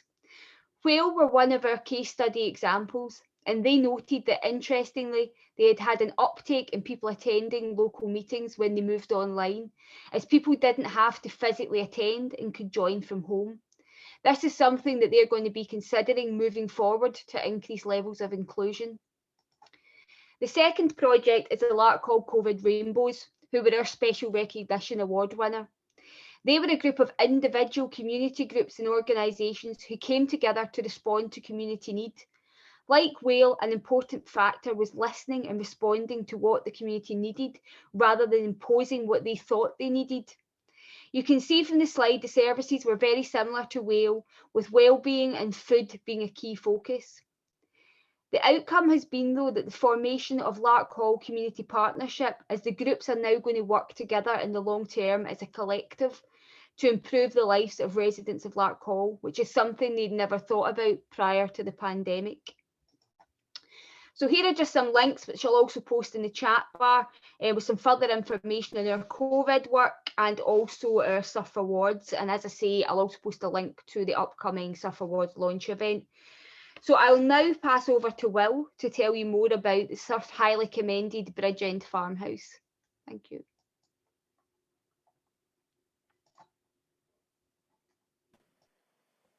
Hi everyone, can you hear me?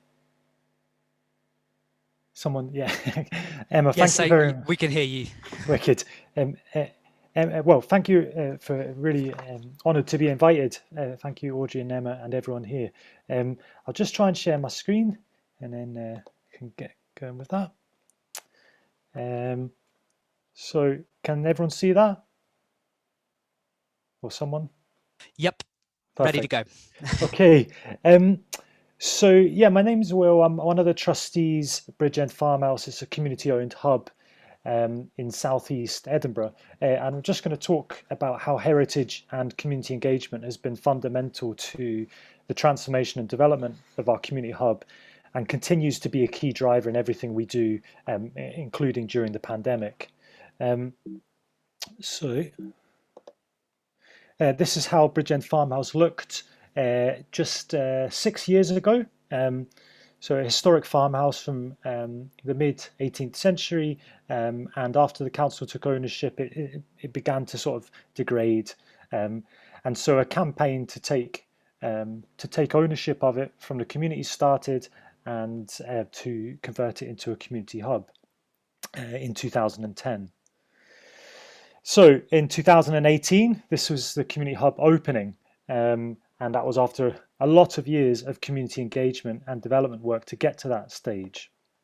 There you can see it looking out onto Arthur's Seat in Edinburgh, between the communities of Craigmillar and the Inch and Morden, areas that are affected by disadvantage and poverty, high levels of poverty. And there you can see it, what's Craigmillar Castle Park and what used to be the farmland there, which is now an organic allotment site, and the farmhouse and the cemetery. So this is the farmhouse just over 100 years ago on the A7 going out of Edinburgh. You can see the labourers' cottages, the farmhouse in the background, and a cottage there which previously was a chapel, a medieval chapel. So the first 5 years of our existence were mostly spent doing community engagement, community development, consultations, outreach workshops, and doing a lot of work to develop the designs, the ideas, and the support for this new hub. In 2015, that ended up with one of the first urban asset transfers in Scotland, and we took over the ownership of the land for £1. And from there, we started doing the work ourselves on restoring this historic building. So we would run open activity sessions on Sundays and Wednesdays.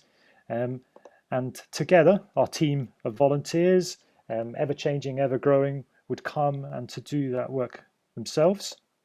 And as part of that, so this is people clearing the old stable barns, as part of that, people would also be learning traditional heritage skills. So you'll see in the next slide, some of our volunteers learning and doing the cladding for our new workshop spaces using timber charring techniques. And you'll see how they look here today. And also a lot of work doing traditional line pointing to restore the perimeter walls and learning about these techniques. So we're teaching heritage skills as part of the restoration process. We're also continuing that work now. So up here on the left, you can see what was a traditional cottage, bothy, on site that the farmer's family lived in. That collapsed in 2008. So we decided to rebuild a bothy on site using traditional techniques. So we have a timber frame, as you see here, and then we have straw bale insulation, lime render on the outside, clay on the inside, green roof, and wood burner inside, which is in the old pigsty. So we also did a lot of work around the social history and wanting to ensure that that informs the future development of the site. So we spent over 2 years on a place work folk community history project, gathering the lived memories of the old farmers, the grandchildren of the farmers before them, farm labourers, people who'd grown up in Craigmillar and the Inch and remembered the farm well. Also a neighbouring project, the Greater Liberton Heritage Project, did a fantastic piece of work in archaeological excavation on the medieval Royal Chapel, which is at Bridgend, and uncovered the font which exists there and the archaeological history around the chapel, built, as it says, around 1518. And this is the building there today. So we continue through the pandemic to engage in heritage work. We've done quite a lot of work contributing to the Redrawing Edinburgh project, which is marking the centenary of the boundary being extended to include Bridgend and the Liberton Craigmillar area, as well as other parts of Edinburgh. So we've done a lot to share the history of the last 100 years of Bridgend. And then thinking about the last year of work that we've done during the pandemic, having this facility, having this community hub and having a galvanized a team of volunteers and community has meant so much was possible. So in the initial lockdown, we were able to deliver over 75,000 meals to vulnerable members of our community. We offered up 14 bikes for key workers, free repairs for over 100 people. We supported some mutual aid work within the area, daily phone calls, welfare calls, and various online groups singing arts, nature and art. We've done other ways of engaging. We've had other ways of engaging with people. So we've postcards from lockdown being sent in and turned into an exhibition. And now we're starting back with small outdoor projects as well to continue that heritage and practical skills work. Also, this is a picture of Harry Darling, the last farmer in the 90s there, who used to take his tractor and trailer up to the Craig Miller Gala Day, and to resurrect that, we're taking part in the revival of the Craig Miller Gala Day this year, which is in August, and we've hired a tractor and we'll be taking up a tractor and trailer into Craig Miller as part of that to again maintain this heritage as is key to everything we do. Finally, we've spent a fair bit of work in the last year working on 3 artistic projects with Community Land Scotland. One is to create a film about radical land ownership in Scotland. One's an animation about our urban journey and what it means to people to be community landowners. And one is an exhibition about urban pioneers. And so that has been done a lot to maintain and restore the stories of those involved in the journey of community land ownership. So finally, to end on a quote from one of our volunteers, Bridgend is a safe, welcoming environment which you're encouraged to become part of. It has helped boost the confidence of myself and many other local people, provides a great opportunity for you to learn new skills.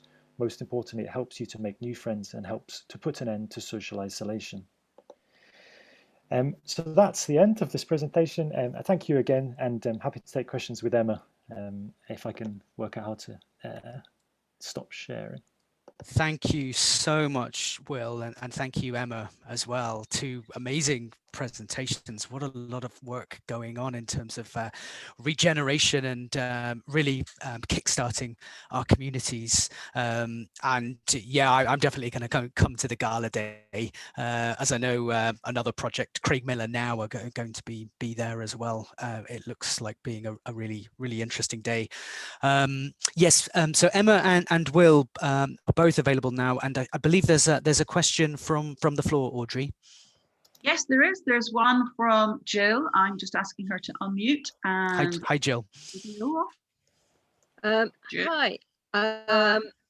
What I'm wondering is if the both of you have, I mean, really inspiring presentations, and everybody else. We're a small community on the West Coast in North Argyll. We've done lots of things for as part of the COVID response, as lots of others have. But we've got £900 left in the kitty that has to be spent before the end of May. Is there any great ideas for something that can be used for that? With that, we don't have any urgencies or any emergencies going on now, but it would be lovely if there's a sort of heritage-based community project that would use £900 in a community of 1,700 people, rural, lots and lots of heritage. There's no shortage of it, but you know, finding something that the community would engage with, and you've all got lots of experience. Emma first, maybe. So we had quite a lot, obviously through the bulletins, we had quite a lot of projects spending money in different ways. A lot were around about the same thing, investing in food and hand sanitizer. We had one that invested in soap, one that was making masks. We did have an interesting one that took money and done an outdoor event. And there was a group of, it was an older community, it was East Hall Residents Association in Glasgow. And they were out doing the slosh and stuff in the street just for a bit of kind of being together and coming together as a community, all very socially distant.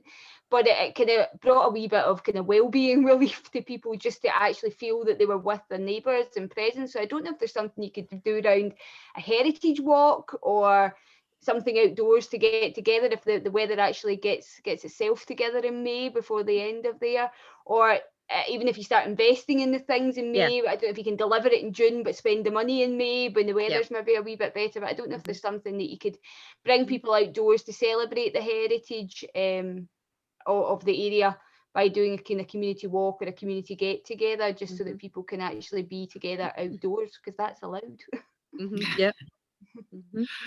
Will, what about you actually? I mean, anything that stands out from your projects?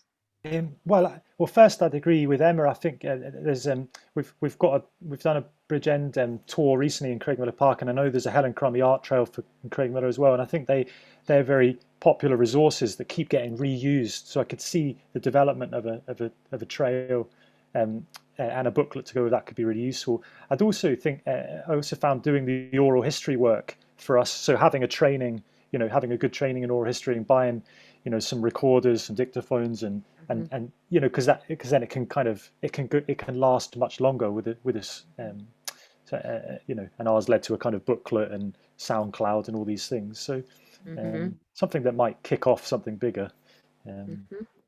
So investment in a bit of technology and something that you can use after this this deadline sounds like a great idea. Absolutely.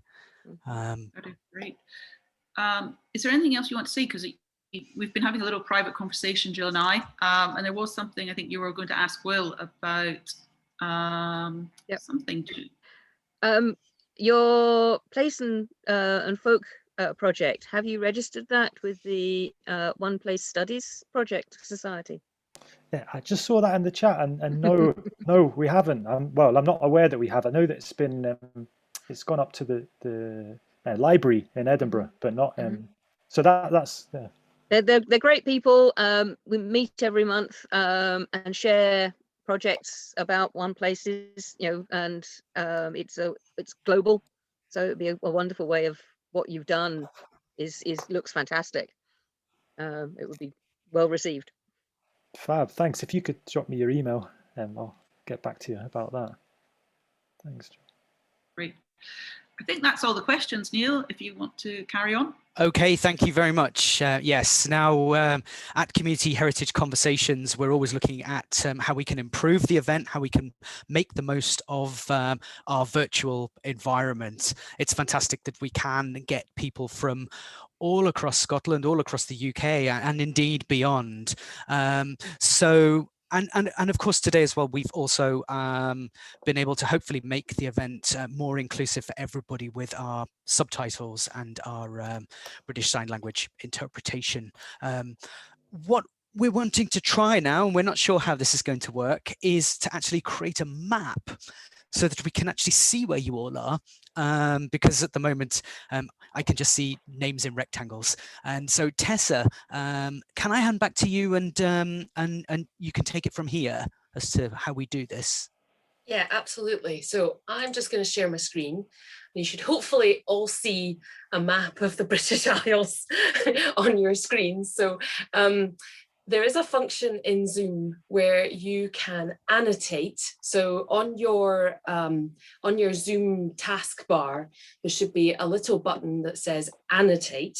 So I'm going to do it. So I'm going to click annotate, and I'm going to choose stamp, and I'm just going to use the little star icon to say where I am, which is roughly here. So we thought it would be a bit of fun for you to all have a go at this and show us where you all are in the UK. I'm sorry, we haven't gone further afield than that, but for now we're just trying this. If you are from further afield, we would love to hear that. So please put that in the chat, and that would be lovely to know.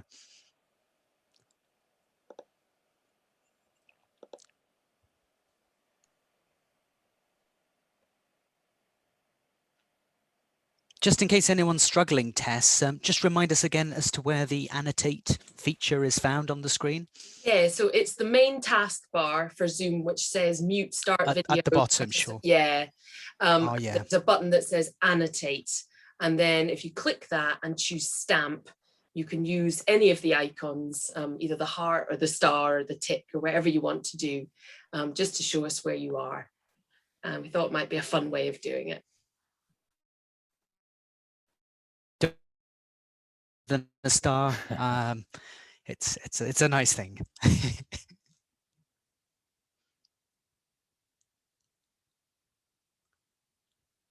Somebody is saying that their annotate button is at the top. So if you're looking for it and a little bit lost, try up there.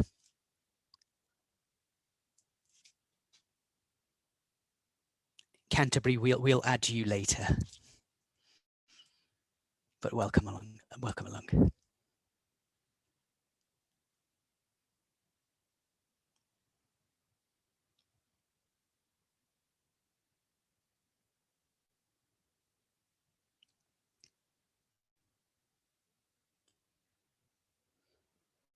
There is a little job, so I was in a quiz in America. Probably really embarrassed.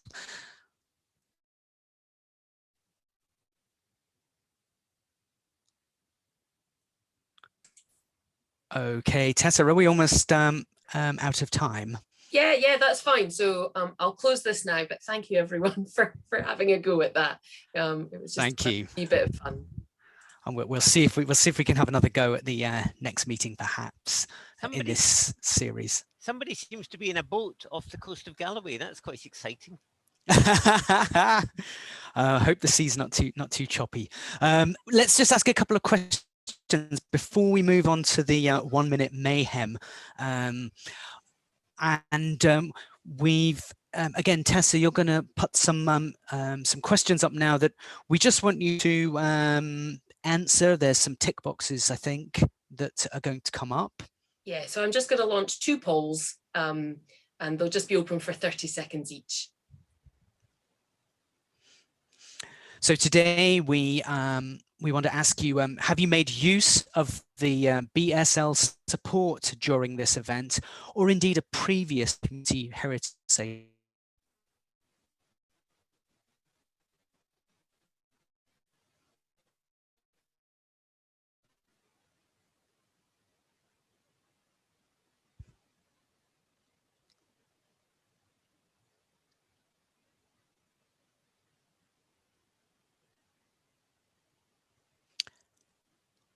Okay, thank you.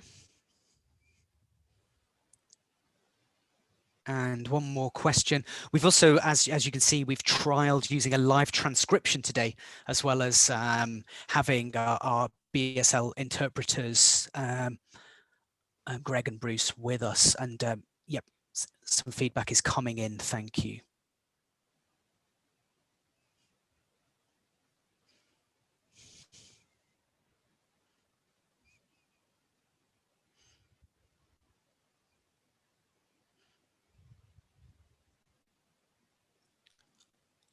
And that's great. All is over. You're probably all a little bit fatigued by voting after this week, but thank you very much for sharing your answers to those questions with us.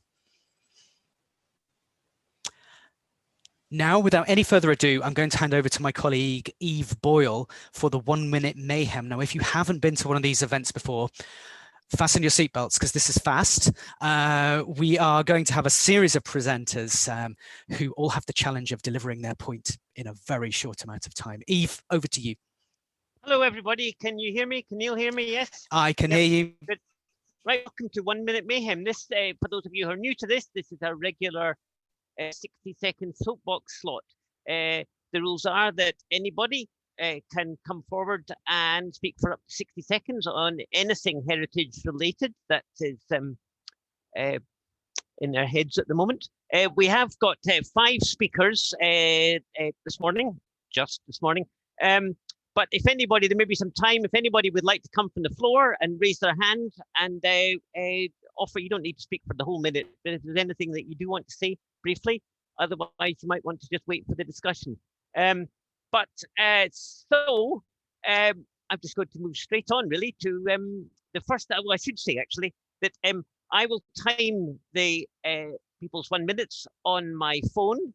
And when your minute is up, we have this really, really high-tech solution to ringing a bell, which is my Nepalese singing bowl, which has a nice tone that I rather like. And when I strike that, then your time is up. and you're off. Okay. So first up, we have Alana.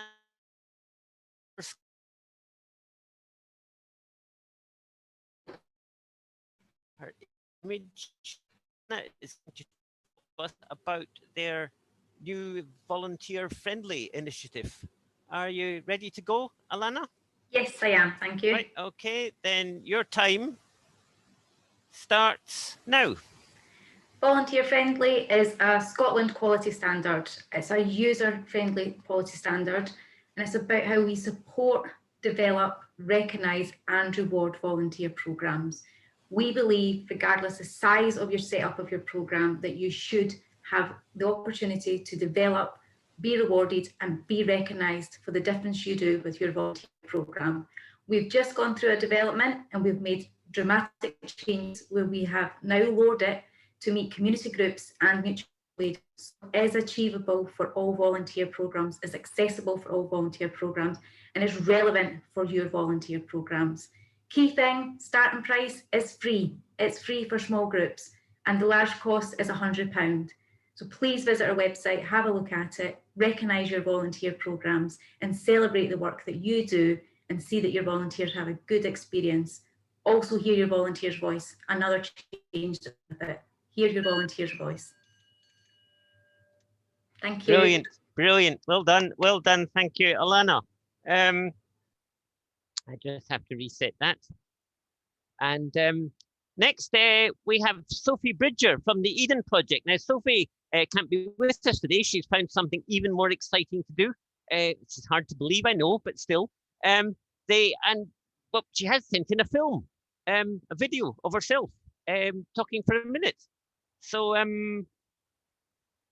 that's the way to really make sure you hit a minute, eh? I've got to time this one as well. Okay. So Sophie, if you're ready to go, your minute starts now. Hi, my name is Sophie Bridger and I'm from Eden Project Communities. I'm really sorry I can't be there, but I did just want to give you a very quick heads up about the Big Lunch. The Big Lunch takes place this year on the 5th and 6th of June, and it kickstarts a whole month of community where we're encouraging people to get to spend some time in their community and with their neighbours, and just try and keep those community connections going that we built in lockdown. The Big Lunch is really straightforward. It's all about connecting with people over food and just having some fun. So if you're looking for a new way to engage your local community, maybe you're reopening a site, maybe you want to say thank you to some volunteers, then the Big Lunch is a really easy way to do that, and it's a lot of fun. So go to thebiglunch.com, download a Big Lunch pack, and I really hope that we'll see you there. Have a great Big Lunch. Oh, brilliant. Sophie beats the clock by a whole 10 seconds, so I don't get to ring the bell. But I'll use those seconds actually just to add that Sophie and the Eden Project are partners with HES and others in the Big Volunteers Week pub quiz, which Rosie mentioned earlier. So make sure you go along to that. Right, number 3 today is Sarah Pearce from the Heritage Trust Network. I just reset my clock. Sarah, are you ready to go? Tell us something about the Heritage Trust Network in just a minute, please. Okie doke. Hi, everyone. I'm Sarah Pearce from Heritage Trust Network. Who are we? What do we do? We're the membership organisation for any community group, any heritage trust who are involved in rescuing an old building for community benefit. So we've got over 400 members across the UK, and we've got a whole range of membership options. We've got a free membership option, so no matter what you're doing, you can definitely join. We've got a £100 full capacity support option, individual. If you're a student, that's free as well. So how do we support you? Peer-to-peer support is our main focus. Whatever you're doing, someone else is doing it, and we want to put you in touch with them because there is support out there. We have lots of events and training on loads of different topics. Networking is really important to us. There's loads of people out there doing what you're doing, and there's some camaraderie in that, and there's some help. So we focus on that too. We have a huge digital toolkit. It's got so many resources of a heritage project, lots of support there, and we like to promote your successes. So I'll put my email address in the chat box. You people are getting too good at this. That was perfect timing. Well done, well done. Number 4 is from Volunteer Scotland, Matthew Linning. Now, yesterday, along with your Zoom link for this event today, and Matthew is here to tell us something about that again in just a minute. Matthew, over to you. Firstly, thank you for the opportunity to hear such a range of speakers this morning. Not only did we get insights into the diverse heritage settings around Scotland, but it all brought me to the realisation of our community and heritage ambition. My goal, therefore, is to convince you of the importance of completing the Scottish Government last week. It's open to any organisation in Scotland that's engaged volunteers in the last 2 years, and that will include most of you. The survey's aim, the impact of COVID in the voluntary sector, to inform the published and widely disseminated for the benefit of all. Therefore, please click to the link to the survey sent to you yesterday. And for intermediary bodies, it'd be really appreciated if you could cast many thanks. Oh, done, 7 seconds left there, so thank you very much, Matthew. Number 5, we've got by public demand, Rosie coming back for an encore after her talk before the break this morning. And Rosie has a slide, yes, which Rosie stepped forward at tea break. I should say, by magic. And you have a minute, which starts now. Thank you. Good to be back. So I just want to touch base again on the events we talked about for volunteers and volunteer managers. So 20th of May, 10 till 12, safely welcoming back volunteers. So speakers from the Heritage Volunteer Group, Historic Environment Scotland, and others from across the sector will be discussing different approaches to sharing approaches to safely welcoming back volunteers and sharing some resources for organisations who might not have had capacity to create them themselves. 1st of June, recruiting volunteers locally. Hear from Gabrielle Macbeth from Glasgow Women's Library and discussing their approach to recruiting local women from the neighbourhood. 5th of June, the Big Volunteers Week pub quiz.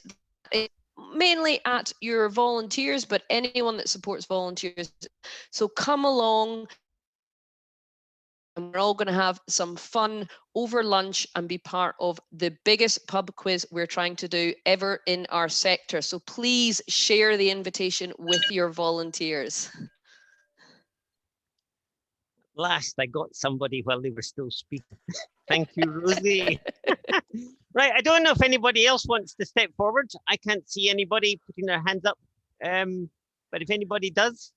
Unmute your microphone if you do want to have a go.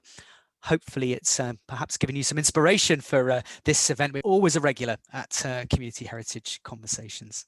We have someone. Someone Hi. up. Colin MacDonald, hello. Hello. Hi. Hello, Colin. Yes. Right, can you just give me a minute then? Just give me a second just to reset the clock. Right, Colin MacDonald, tell us about something in just a minute, starting now. Right, I'm Colin MacDonald. I'm the project supervisor for the Coalfield Communities Landscape Partnership, based down in the southern part of East Ayrshire, National Lottery funded partnership. And we've just started to deliver 22 projects at the end of September last year. We're going to run for 5 years, and it's a collection of heritage, culture, landscape, oral history, a whole host of projects. So if people are interested and want to know more about the Landscape Partnership, I can put our website address in the chat. Oh, brilliant, brilliant. Thank you very much, Colin MacDonald. You are a hero. Thank you, Colin. Do we have time for any more? I just want to give it a go. Everybody's thinking about the big lunch now. I'm getting hungry. Going. Well, I think that's me. We'll see next month on June the 23rd. Neil, back to you. Eve, thank you so much. I think we disappointed you today because everybody was bang on time. You didn't get to use your bowl as much as you might have liked, but that was fantastic. And it's always good to get a real snapshot of what's going on in the 1 Minute Mayhem. Don't be daunted by it because it's just a piece of fun, but we would love you to get involved in this in future events. So we've just got about 15 minutes left where we have an opportunity to questions, any now. I particularly liked the dialogue that was happening with Surf and Bridgend, where Jill, I think it was, had a question in terms of, you know, what do I do with this piece of money? So anything that anyone wants to actually say just now, pop it in the questions, and Audrey is still keeping an eye on the questions for us. Audrey, do you have anything just now that you've noticed over the course of this morning? Oh, you're on mute just now, Audrey. Sorry, I was on mute because the washing machine had just finished there, and I thought, I don't think anyone wants to hear that. I'm getting lots of chat in the chat room about the 1 minute that you're putting your details on the chat room. I don't have any questions, and I just want to say, if you want to use the icon, the reactions about raising your hand, I will look out for your hand raised. I think there was a question, but I'm afraid Donnie's not here, but I think other people could answer it. And it was about the success of fundraising during COVID. They were particularly, Donnie mentioned that earlier. I don't know if any of the other speakers would like to talk about that, about where they got their funding from during COVID. Is anyone? Will, do you have anything you might like to add? Sure, yeah, I could. Through the Scottish Government, you know, community, just trying to remember the name of that particular grant now. Yeah, Emma might help know better. Through Cora, basically, and the Scottish Government. But we got some trusts and foundation grants to help with the community foods work. And we were also, you know, we seemed to get quite a lot of donations at that time. It was an amazing response from our membership base, who had donated nearly £10,000 in total, specifically to, you know, for that food delivery work. So those are the main places that we've gone to for funding during that period. Thank you. Thank you. We have a question from Colin. We have a raised hand from Colin McDonald. So if you could unmute, Colin. Yeah, I was just going to say that just to say to Rosie that I've emailed her about the Community Connections programme, and I'd be obviously very like to get involved in that at this early stage of the Landscape Partnership. And it was good to hear just other projects across the country based around sort of culture and COVID.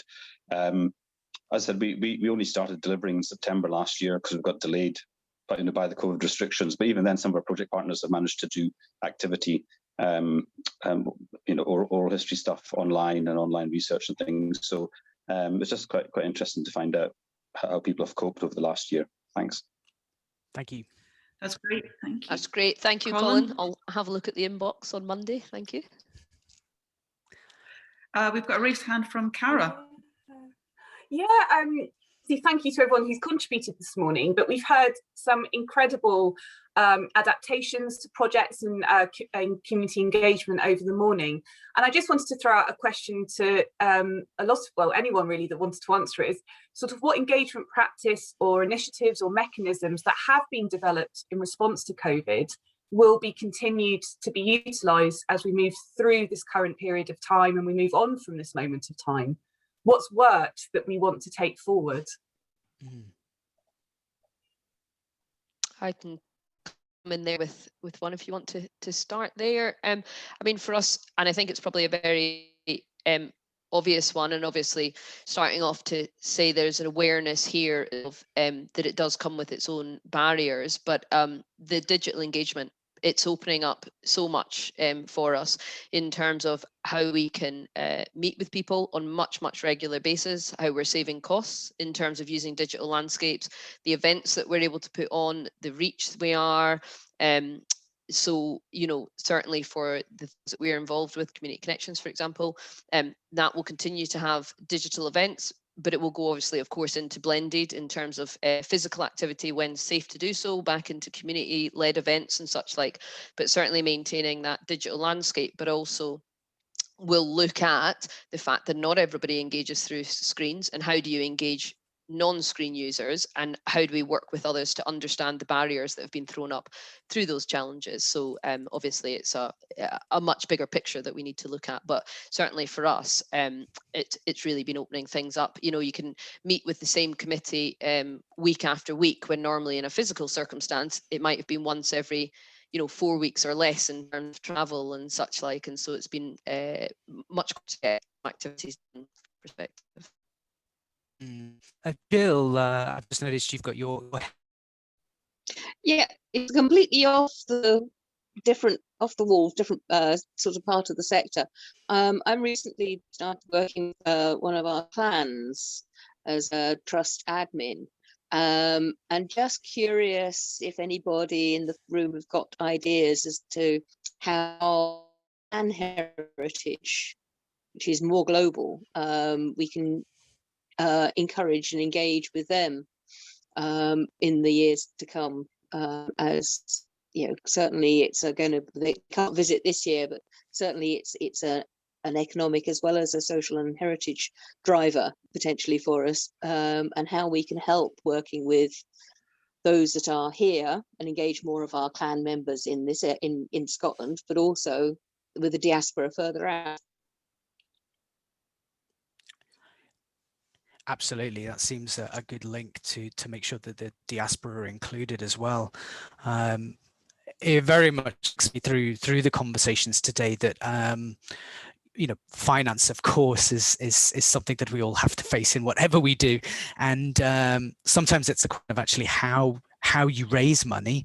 And I think the great thing about the group that we have here today is that ideas on things like how to crowdsource if you've never tried that before, but also and again, something that we face when we work in heritage as well is how can you do really effective things really cheaply? Because actually money doesn't grow on trees, and sometimes actually a very cheap or a free approach is often incredibly effective and exactly the choice you should make.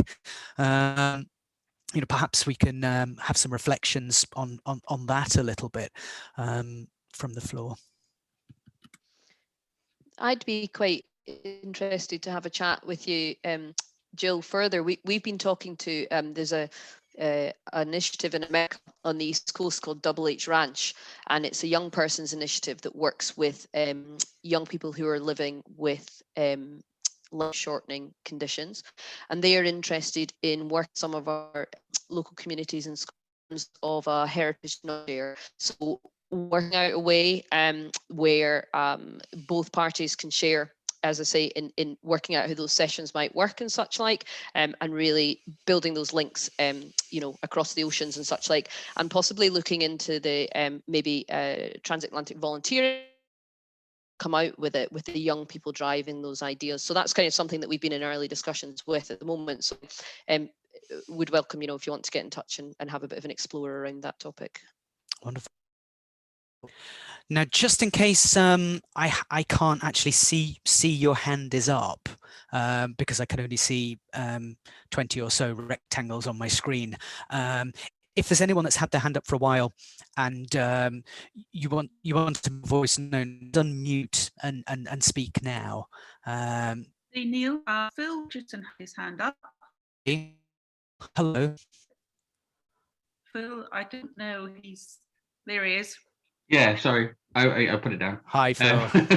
I was just going to respond to Cara's question a bit, basically just build on what Rosie said. In that, I think it's one connectivity around how you can talk to people across the world easily through the online mediums, and and accessibility in terms of making using the basically stuff like Cara really started to adopt to the digital models and being able to support more people to be able to see sites in different ways will definitely continue. Well, as touched, but I think the digital inclusivity has really shone through, and I think a lot of the projects we do, difficult areas, I think and a couple of weeks, the human connection is so vital. So I think it's really about getting the balance right in terms of, there's nothing Rosie or said all those things about him. Yeah. Thank you, Phil. Absolutely. I know that we're all enjoying a little bit more freedom now, aren't we? And the ability to actually share our discoveries with other people in 3D. That's gives us a real sense of optimism. Nick Lindsay's waiting, yeah. Hi, folks. Nick. I'm up in Brora, which had the most northerly coal mine in Britain, and I had a question for Colin, who is about the Coalfield Landscapes project. I just wondered if it was constrained to the Central Belt, or is it national? No, the Coalfields Landscape Partnership is really constrained down to the south part of East Ayrshire. It's because it's a National Lottery funded landscape partnership, we have to have a defined area. So the boundary is actually between the Doon Valley and the Lugar Valley, so that's coming up and then down across the old map, Colin. And so for 5 years, obviously the projects that we're running are running within that defined area. But then obviously we're looking at the legacy after that. But we are obviously linking up with other coalfield related projects around the country through our partners. The oral history of hospice, we're working with Strathclyde University, and they've got a lot of links with other coal mining activities that are happening. So they're a very useful partner. And then we're also linked up with some of the other landscape partnerships that are running in Scotland and the north of England as well. So, but I'm obviously more than happy to assist or help out with any correlated projects or ideas, and try to facilitate further contacts for you. I like Brora. My family are from up in Hallidale, so right, okay. Greetings to the north. Brora has some fantastic stories to tell. I know from reading about you and following your football team with great interest. I hope you're not a Hearts supporter, Neil. No, I'm not. Exactly. Will, did you have your hand up again? I just wondered if you had. Sure. Yeah, I was just again in response to that question about what things have we learned, or what might we continue to use. I suppose we will have blended options, like we were saying. We've got some sessions that are just starting on site, and there's a screen so people can work from home as well as from site. I think the key thing is this way to think creatively about engaging with people who are limited in mobility or accessibility, and just beyond this the standard thing of meeting together for a group in a place. Through my work, and you mentioned Craigmillar now, Neil, but that we're doing something in the area with a phone history project, and sending photos out, and then people sharing stories by being connected up with one other person. And those types of approaches, I suppose, we just never would have thought of. It just would have been, we just would have assumed you bring two people together but whereas there's all kinds of ways, and some of those people wouldn't have been able to engage. It definitely opens out a lot of other ways to engage where there are other sort of disadvantages or reasons why people maybe can't come to a site. That is definitely a thing I think we'll take forward. Fantastic. Yeah, I'd love to hear more about the phone history ideas and how we work for people, with people who can't come on a site, but actually, and maybe don't have all the technology that they would like to have. I think that's a really interesting one. That would be a great topic for in one of our future conversations. We're coming up to 12:30 and our finish time. So unless anyone's, can I take one more question if we have one? I'm not seeing any more questions. I just maybe wanted to add quickly, if working on projects during COVID, we've been looking using sporting archives to help people with dementia. They've got some good ideas, but with their funding applications about getting additional funding for things like iPads so that you can actually put them into care homes, even though you can't move around and you can't see people physically. And there's some really good ideas. So if people are wanting to know more about how to engage with people on a digital platform, please do get in contact. I can put my details on the chat room and maybe share some ideas with people as well. Wonderful. Thank you so much, Audrey. Oh, hello. I'm not seeing any more questions. Okay. No raised hands. Okay, great. Well, let me draw today to a close then. Thank you so much to all our presenters. There's a real diverse group of presentations there, not just in terms of geography, but in terms of people who work in heritage, people who just love getting out and about and enjoying it and developing their own really exciting projects. This has, of course, been a really tough time for all of us over the last year, but out of that has come some really interesting ideas in terms of sort of how we develop, how we work going forwards. Of course, we'll return to some of the things we did and we did so brilliantly, we loved doing in 2019, but hopefully there will be some positives that we can take from this 2020, 2021 period as well as we go forwards with our community heritage. All that remains really is for me to send some thanks. I would love to thank Greg and Bruce, who've provided our BSL interpretation today. And I also want to thank the organising committee for this event, Cara, Ela, Fernanda, Eve, Rosie, Martin, Gavin, Catherine, and Audrey. As we've said a couple of times during the event, we will be back for Community Heritage Conversation number 6 on the 23rd of June. And as I said, we're going to focus on heritage, arts and culture. So if you've got a project where you've been working with a local artist, in whatever form, it could be film, it could be creating lovely postcards like the ones I saw earlier. If you've got an idea for a talk, do get in touch with us, and hopefully we'll also give you some ideas in terms of how you can bring creative practice to the work that you do. The biggest thanks, of course, go to everyone in the room because, as I said earlier, this is a lovely, friendly event, and it's great that everyone can come together, no matter what their background, whatever their walk in life, to celebrate heritage. So all that remains is to thank you and have a great weekend, and we'll see you very soon.